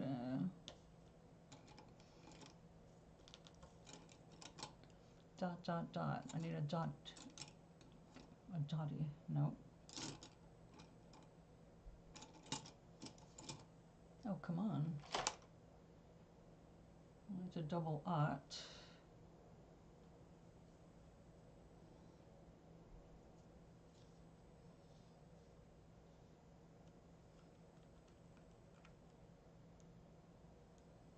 Now see, it's weather like this, I'm glad I don't have a dog.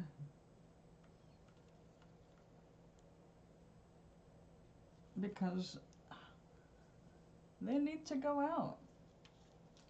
On one hand, I love it if you can let them loose and let them play in the snow and get their jollies and their zoomies and come back in and be exhausted, and you can snuggle them up and you can both sit and have your hot cocoa, except, you know, not for the dog.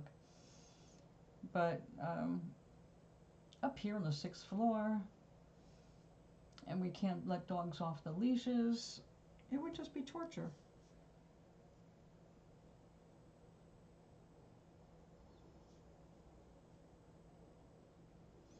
And me being the kind of rebel I am, I'd probably accidentally on purpose drop the leash so my dog could go running around.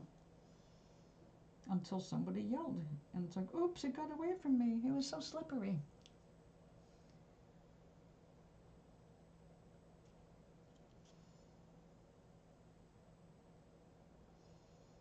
Now, I'm not alone. My whole family is this way. As my sister Diana said this morning,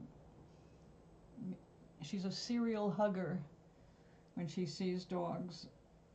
And it's hard because, you know, you can't just go up to any dog and hug them. Not everyone is friendly. I have learned to control my hugging instincts because I have more dog-like instincts now. I mean, I don't go and sniff their butts, but I give them some room to decide if they want to meet me or not.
All right, that has to dry before I add the little greenery, so we're just going to leave that for now.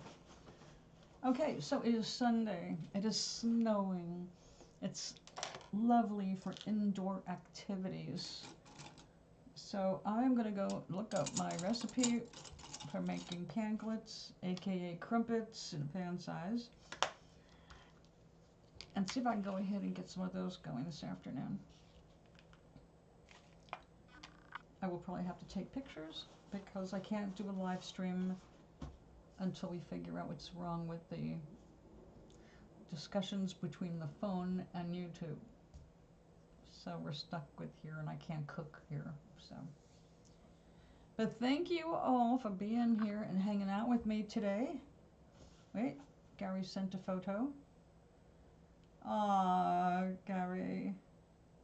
Gary and his kitty cats. Do you want me to show people, or you want to keep that to yourself?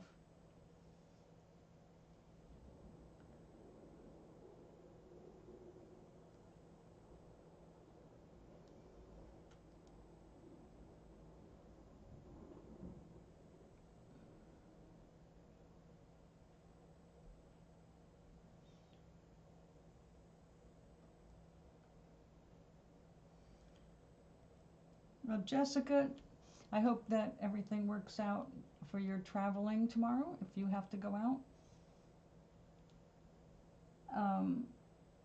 I will see you next time. Oh, let's take a look. You want to see Gary?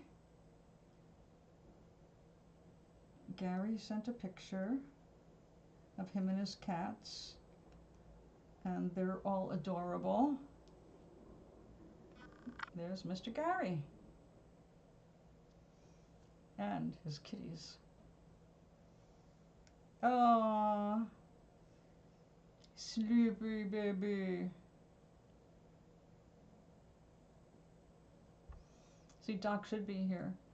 He's got a beautiful kitty too.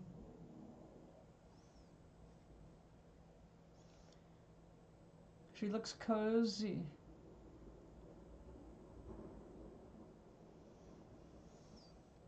Oh, well, oh, how sweet. She was chosen for the calendar for the month of April. Isn't that nice?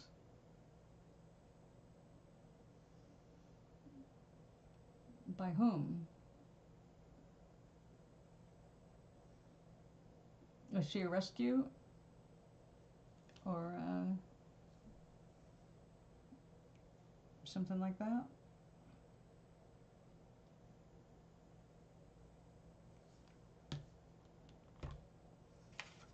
Now, what I have to finish this week, I really want to finish this week, is this. We're going to have a table with soup on it. We're going to have a plant going up toward the window. This is going to be the second plant. I'm going to make a different cover. Paw print cat calendar. How cool is that?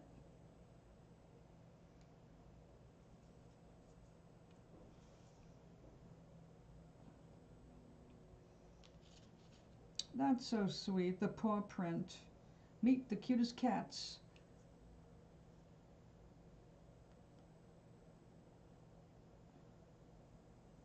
So she's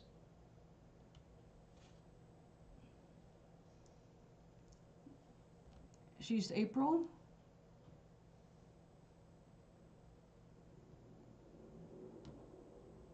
Look at that. She looks pissed off and missing the point on one ear.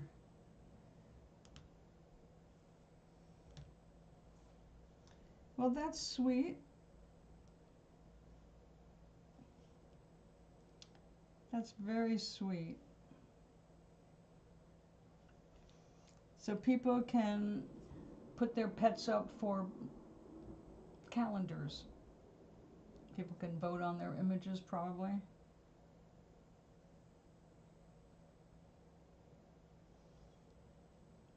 I follow a guy here on YouTube, Top 10 Dogs or something like that. His merch is tell your dog I said hi. My sister donates to that. But she's got I think a bumper sticker. Tell your dog I said hi. You have to pay $27 to nominate your cat. You pay $27 to enter your cat.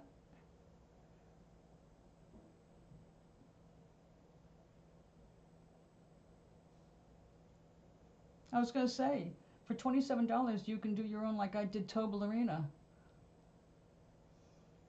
You can go on Zazzle or Fine Art America and create your own calendar. Because to print a one-off is going to be about $27 to get it. I think I paid $24, between $24 and $27 for the smallest calendar. And of course it's all my art. So yeah, you can do it yourself. You can just use your own cat and fill in the pages. It's just fill in a template, right? The calendar is $27. Yeah, you can make your own for sure. That's what it costs to make your own.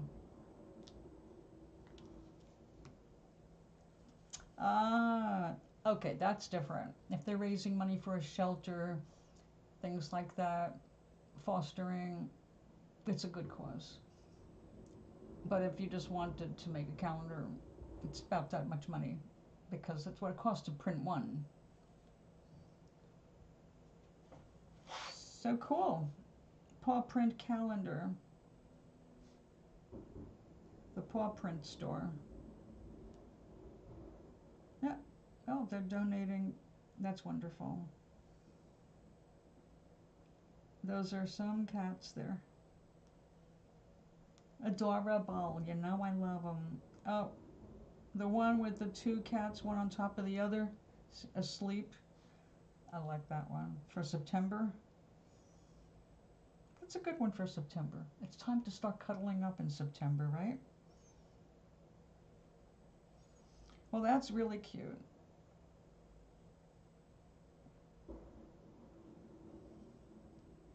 Well, it's 12:35. He looks like me. What are you doing up? It's 6 in the morning. No, 6:30 in the morning. Good morning.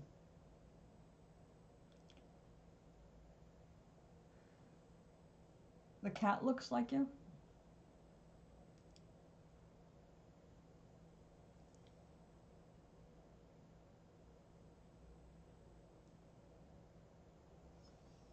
Well, Maui, I don't know what your weather is, but we have snow.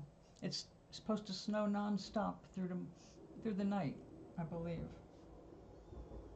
I don't know, Jessica, if you're still here, did you see that? What our weather is supposed to be? Periods of heavy snow, highs in the low 20s, with temperatures near steady overnight. Snow, snow, snow, snow, snow. Overnight, freezing rain between 10 and 11 p.m. and then back to snow. Snow, snow, snow.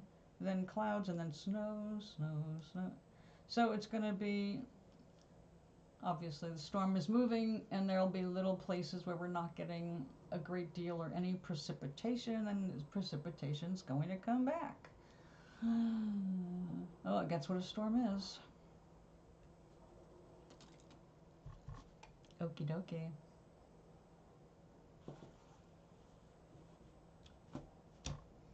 Well, I did not produce a whole lot today, but I did get this covered. So we've got a flower pot, which is going to be a table with a tablecloth. And then we'll have a pot down here, another plant. All right, we have a few days to go to make this, but I really wanted to finish it this month because I want to give her at least 2 options for the book. And so one's going to be a collage, and it might be perfect for what she's doing, and the other one will be watercolors and watercolor pencil, and one or the other should fit her, the look of her book, so we'll see. But I want her to have plenty of time, because if she doesn't like it, I want her to have time to find an artist whose style is more what she's looking for.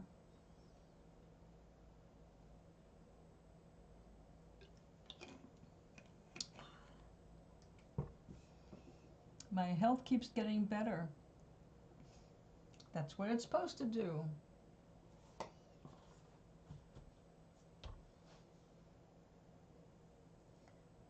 Things are getting better every day.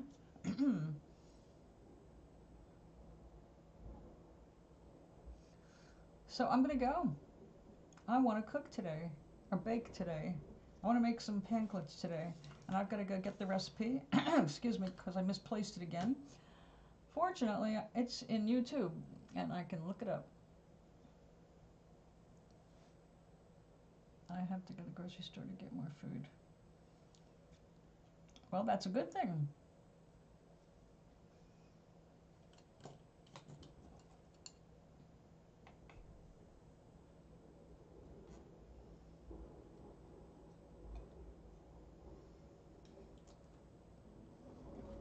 Well, before the day is over, I will have made English muffins, which is not something I eat much of, but when they're fresh the way I make them, they're really, really good. And I freeze them.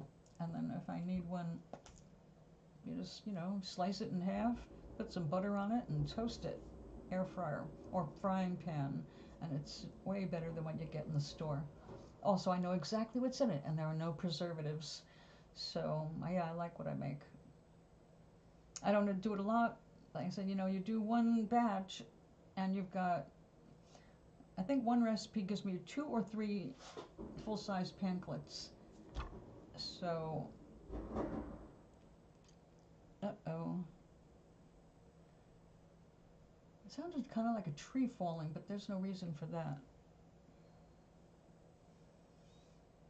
We don't have enough snow for that yet. Last snow we had was way wetter and heavier, and we did lose some pieces of tree over here. But that's not going to happen right now. Must have been a car or something. Oh well, nothing to worry about. We only have so far maybe an inch of snow so far. We got a ways to go. With honey and butter, that's another one. Or you can whip up honey and butter. And that's a good treat too. Yeah, some things they're so easy and cheap to make. Once you realize what it takes, you just won't buy them in the store anymore. I will never buy an English muffin in the grocery store again. Every once in a while I'm tempted, and I look at them and go, I'll eat one, and I'll have to give the rest away because they're just going to go moldy. Because they're not all that, even when you get a really nice fresh batch, like Thomas's English muffins, like we grew up with, within a couple of days, once you open that pack, it's like you're introducing weirdness to it. So, yeah, I like what I'm doing. It's cheaper. It's so cheap to make crumpets. It's almost free. That's how simple it is. It's a little bit of yeast and a little flour and water and a pinch of salt, and ta-da! It's so simple and so cheap. Why buy over-the-counter garbage that's got preservatives and I told you about the pesto that I got. I am still blown away by the differences, and there's no way I will ever be able to buy the lesser brand again. I have a couple of jars stashed because I've been preparing for this winter all summer. But show you.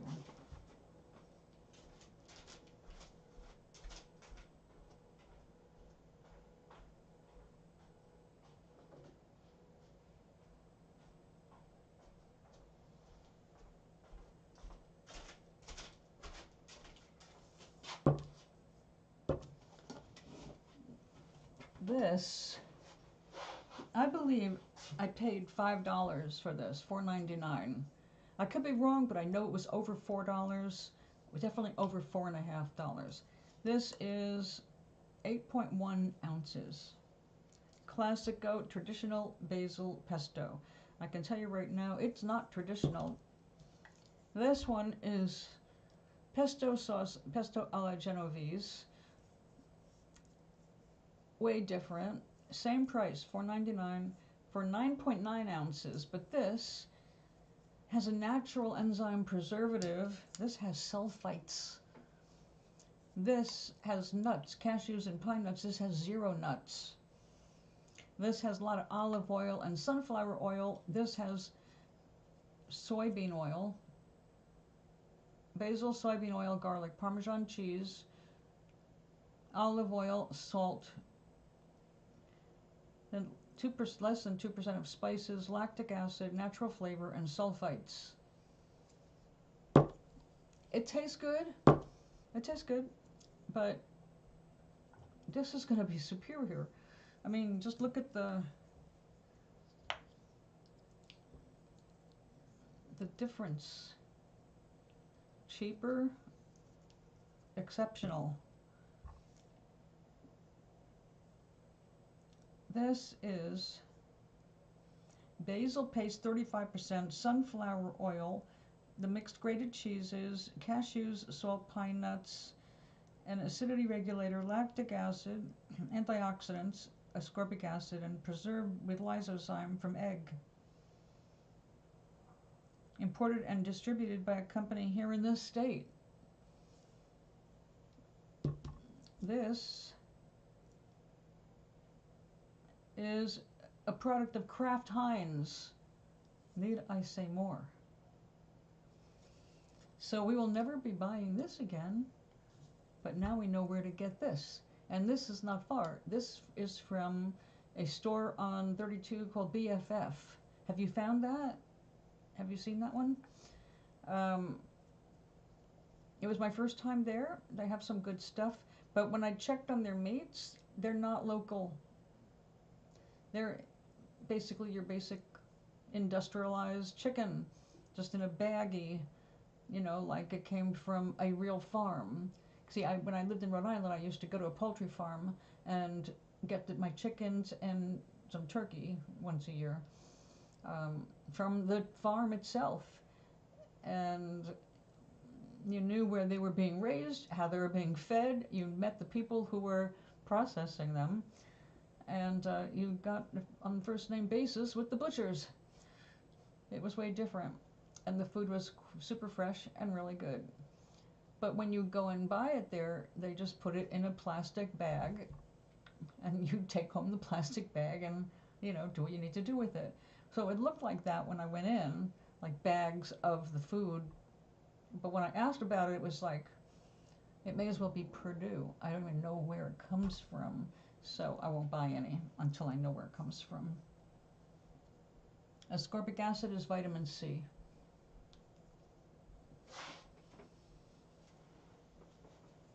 Vitamin C is a natural preservative. So is honey.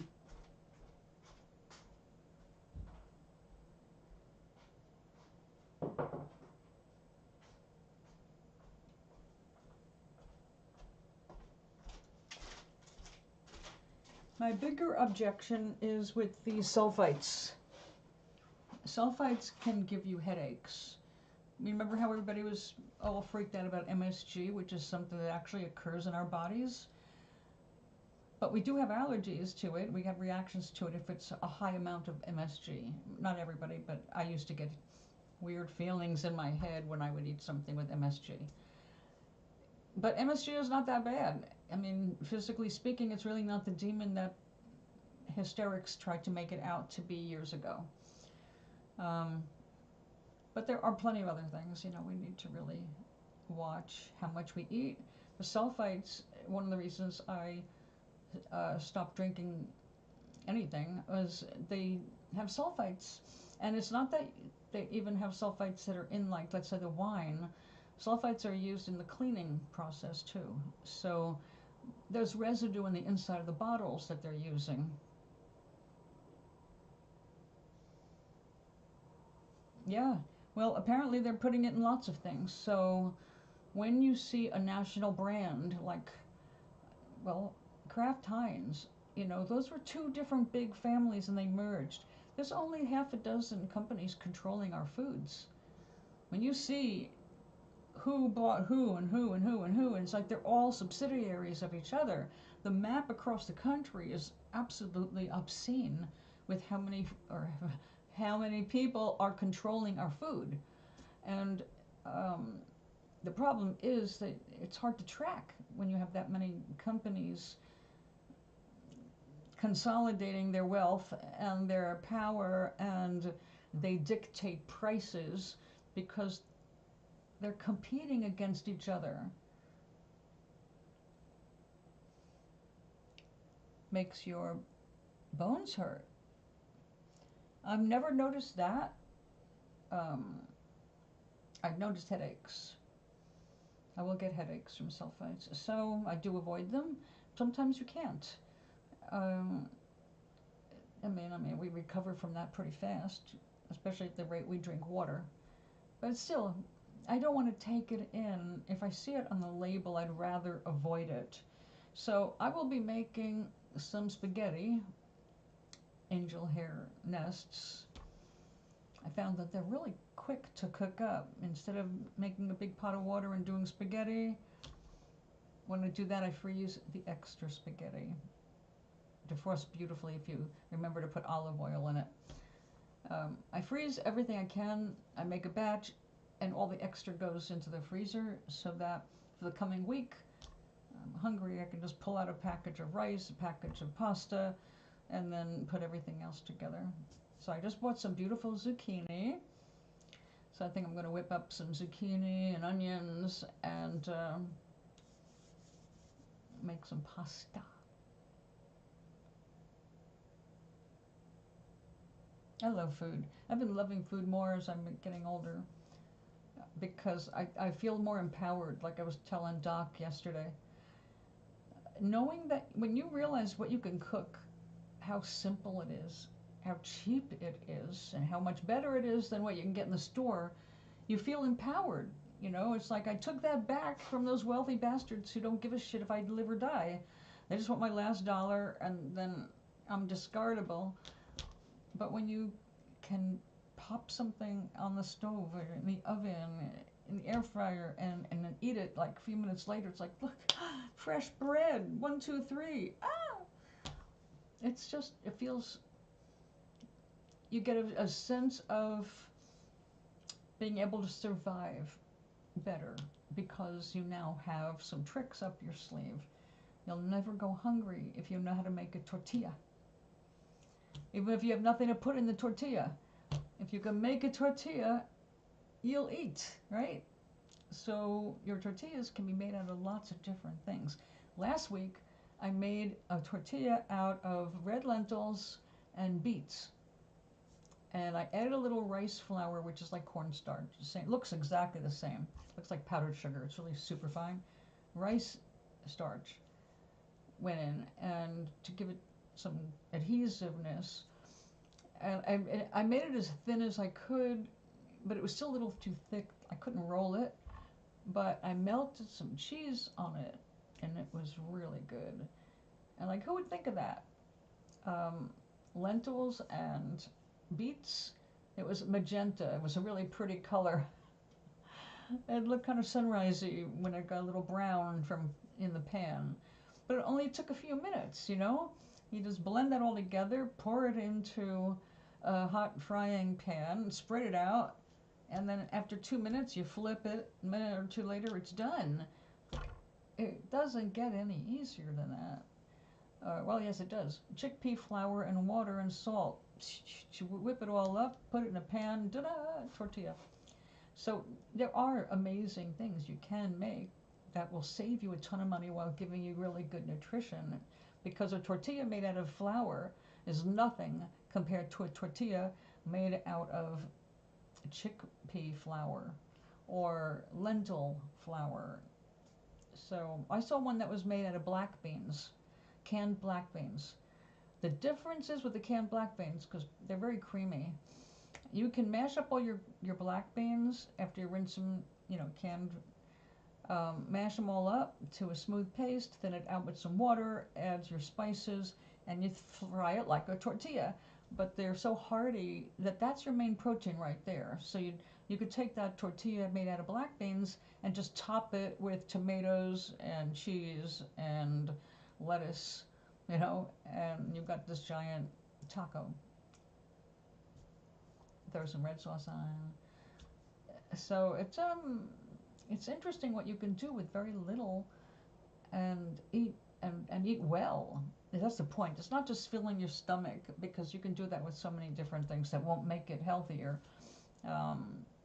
Like hot water is boiling water, literally just boiling water, and cornmeal makes a mash that you can make patties out of, and they're called hoe cakes or corn pone.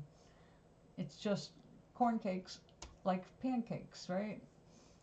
Crisp in the outside, soft in the middle. Eat them with butter and syrup, or make them savory, whatever. But how basic can you get? It doesn't take a genius to mix up 2 items, hot water and meal. That kept the South alive during the Depression. Yes.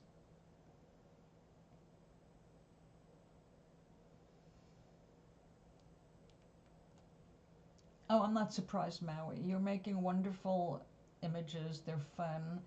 And I'm sure when they see what you're doing with me and, well, you've done some good ones with your sister, haven't you? One of your sisters?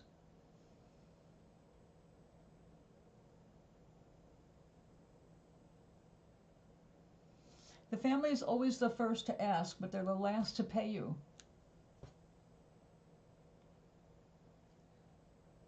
Yeah, and they were yummy, right? Hoe cakes are good. When I moved to California, Tommy took me to a restaurant that was famous for its hush puppies. What do you think a hush puppy is? It's a hoe cake, but instead of it being a flat cake in a pan, it's a round ball dropped into frying oil. You know, it's the same thing in the middle. It's just a matter of how you cook it. So these are really healthy things. But if you had hoe cakes every day, it would not be good because you can't digest that much corn. You can only get so much out of it. But you could eat it 3 or 4 times a week to keep your stomach full if you had to, without hurting your health.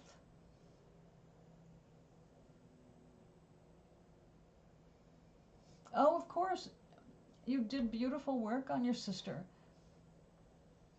Everybody's going to want to look better, Maui. You make people beautiful, right?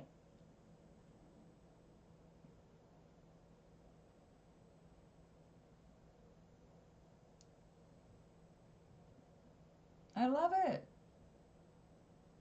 I thought that was already happening. I thought everybody would see what you did and everybody would want it. Make me thinner, make me taller, put me in jewels, put a crown.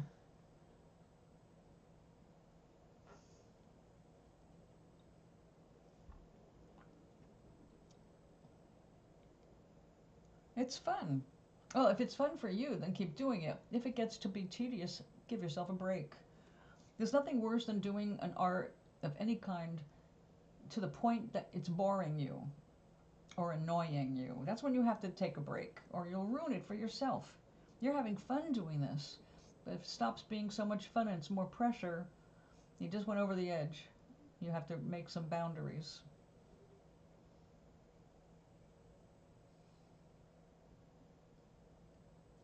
Hey, yesterday I helped my neighbor with her computer. It didn't take long. And the next thing I know, she sticks a $20 bill under my door to thank me because she doesn't like to use people's time without paying for it. Well, I didn't know what to say because you can't be rude, and I knew she wouldn't take it back. So I instead waited until today and said, "How about, I thank you, but how about next time you just let me be a friend and neighbor? You don't have to pay me for helping you out. I'm happy to do it." So this is twice I've been paid $20 to help somebody with their computer stuff. It's like, I did take hours and it took a few days to get her all worked out, but she still had to follow up herself. That did not need me. She had to do almost as much as work as I did. So the last thing I was going to ask, and especially somebody in her 80s, you think I want her money? I mean, I don't have any money myself, but I'm not that bad off that I've got to take money from old ladies. So, I mean, older than me ladies. So, yeah, I don't want their money. And if I have some knowledge to help them, I'd like to do it. I'd like to help people. I mean, if I didn't, you think I would have been here for 18 years?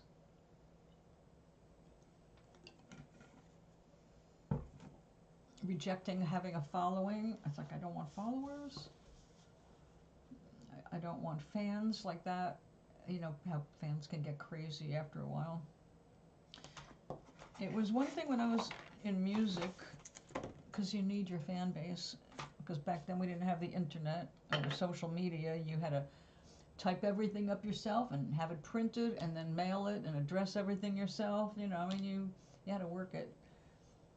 It's a different world. But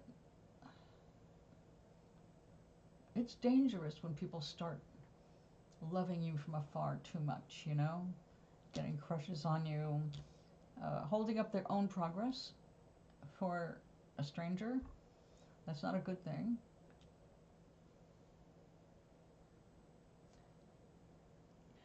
Well, then you keep doing it until you stop getting a kick out of it. Like, you know how excited I was when I got that gallery show? That was my first gallery show where it was just about me. And it was fun. And it was an investment. And I made a sale. And I made some friends. But when I was invited back, the thrill was gone. It was like, it just brought back everything else I used to do, doing shows on the road. And, you know, it's all the stuff that I enjoyed. But after a while, it's like the same old shit. Like, yeah, I know what a gallery show means. It means I'm going to spend a bunch of money on frames. I got to do this, do that, make sure the food is there, make sure the wine is there, make sure my publicity is there, and then sit around and wait. And I did that for years with my other art and with my soaps, when doing soap shows. And after a while, it's boring. You know, it's just the same old shit over and over again. I love making soap. I still like making soap, but I don't want a soap business. I still like decorating eggs, but I don't want to go back into the egg business. I just like to do things now because it turns me on to do it. And it turns me on to give these things away. All these little paintings. I've got a stack of the first ones I did, and I don't save them after that. Occasionally, I take a picture of one and I send it to our senior advisor because she does a newsletter for the building, and she likes art from the people who live here. So this month apparently, I forgot to send her anything for a couple months, and so she took out one of my old paintings and reran it. I opened it up and said, wait a second, I've seen these before. And she just needed some artwork, so, well, that's it. You do it for the joy and love of art. If it's for anything else, it starts to interfere. When it's only for money, it's, again, no. It's boring. It's a pressure I personally don't need. Some people thrive with that. They need those deadlines. It's a different personality type. I'm definitely the artist type that I want to do everything. I want to weave. I like doing miniature weavings. I love playing with thread and stuff. But to me, it's all play. I like to play. I don't want to take any of it seriously to the point that I'm doing contests, and because I've been through all of that. Songwriting competitions. And I made my mark. I was a finalist in the Los Angeles Songwriting Contest, the first ones, and I was a finalist. I went through the ropes. I got judged by Robert Guillaume. I got my kicks doing that part. But, you know, to get to be a finalist, you know, you have to be eliminated. You go through 3 rounds against other songwriters, and then they pick the last 6 or 7 people that are going to be in the final show. And so I was eliminated in round 3. But I was actually competing in 2 different categories. So I had 2 songs in. One did not make it to the 3rd round, which was fine. You know, you got a lot of people competing. To make it in at all was an accomplishment. So I had no regrets. You do pay to enter. Every entry requires money. And as Eurovision, I guess, is the same way. I've never competed with them because it was mostly like bands and stuff, and I was just a songwriter, entertainer. At least I can play my own music, but they were looking for bigger kinds of acts, and that's not me. All You Want to Do Is Rule the World. That was a good song. Everybody wants to.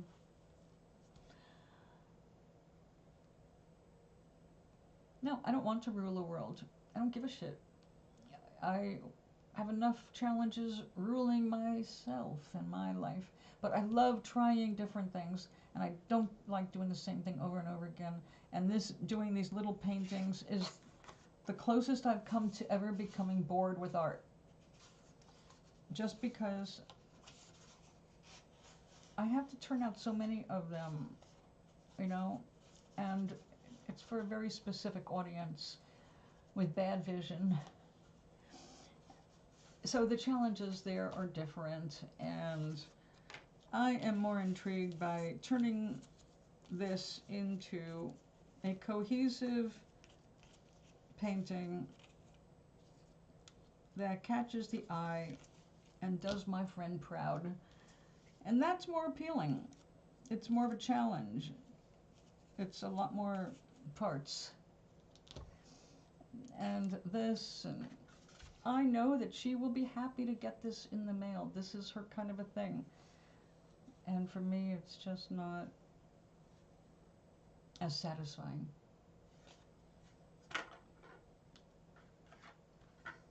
Yeah, well, that's it. We're supposed to have our own corner of the world and not worry about the rest of the world.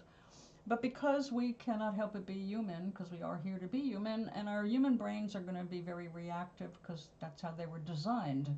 They were designed for the primitive man who lived in a cave, if he was lucky. So part of us still reacts to the world that way, and that's what messes us up.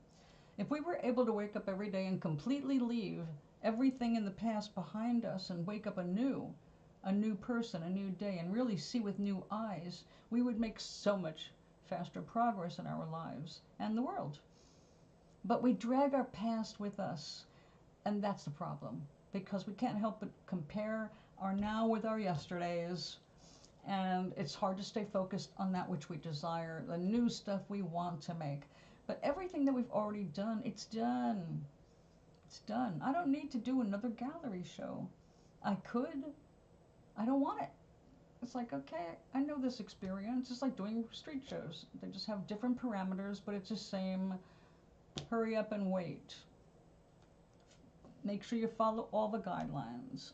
Check this off, check this off, check this off, check this off. And then when you get to the bottom of the list, it's like, yep, I remember this. The inventories. Whether it's an inventory of your soaps, your eggs, your groceries, your paintings, everything has its order, and it becomes the same old shit if you've done it for long enough. So that's why I say, look, people, we're here to be creative. Don't hold yourself back. Try new things. And if you don't feel like trying something new and you're content doing what you're doing, then just enjoy it. You don't have to try something new every day. It's a nice thing to aim for, but that's not always possible. It's hard for me to do something completely different every day unless I just want to try a new recipe, but that's essentially the same thing I'm doing every day, right? Cooking or baking. It's just trying something different. So, like, I'm looking straight across the room to a cookbook. It actually has letters big enough for me to read. It says cobblers. And the thing about cobblers, I got that recipe book from our library downstairs before it was donated away.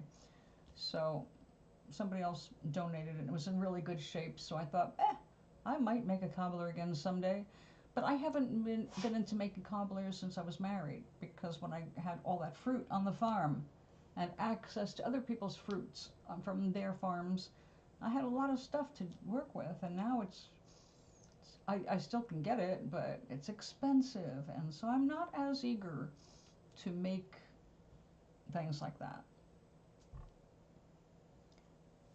But I'm making plenty of other things. Like, I promised I was going to bake for next week. We have our coffee clutch. I skipped a couple of weeks of baking because I was busy doing so many other things. But I'll bake for this coming Friday, and there's always an excuse. Somebody's birthday, or just, it's a gloomy day, let's cheer everybody up.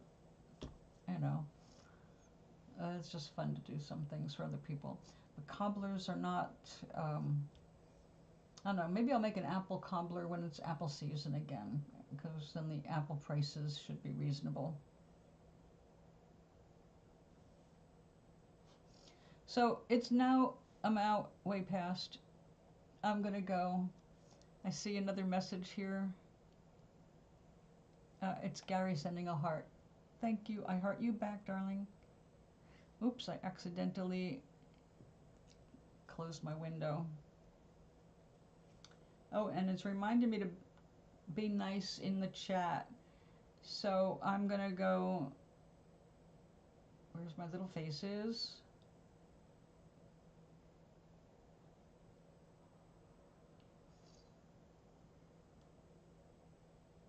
There we go. Thank you for hanging out with me today. Maui, aloha. And everybody, thank you so much. I'll be back tomorrow. I canceled my appointments outside. I'll be here hiding in the kitchen. What a great day to watch the weather. It's snowing everywhere you look. It's just snowing, white fluffy everywhere. And let me show you what I got up today to see. I can actually show you. Unless that bug is still on it.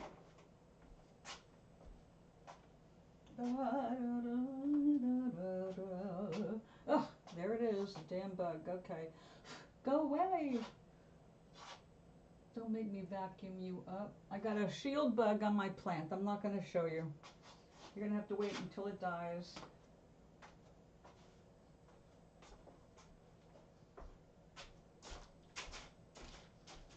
I don't kill them. I really don't like killing things, but I was going to show you. I've got a Christmas cactus, which doesn't ever bloom at Christmas, but it's blooming now. It's got one gigantic white flower on it. It looks like a white hummingbird from above. It's really pretty. But it's going to have, it looks like 6 or 7 more flowers. It's doing really well.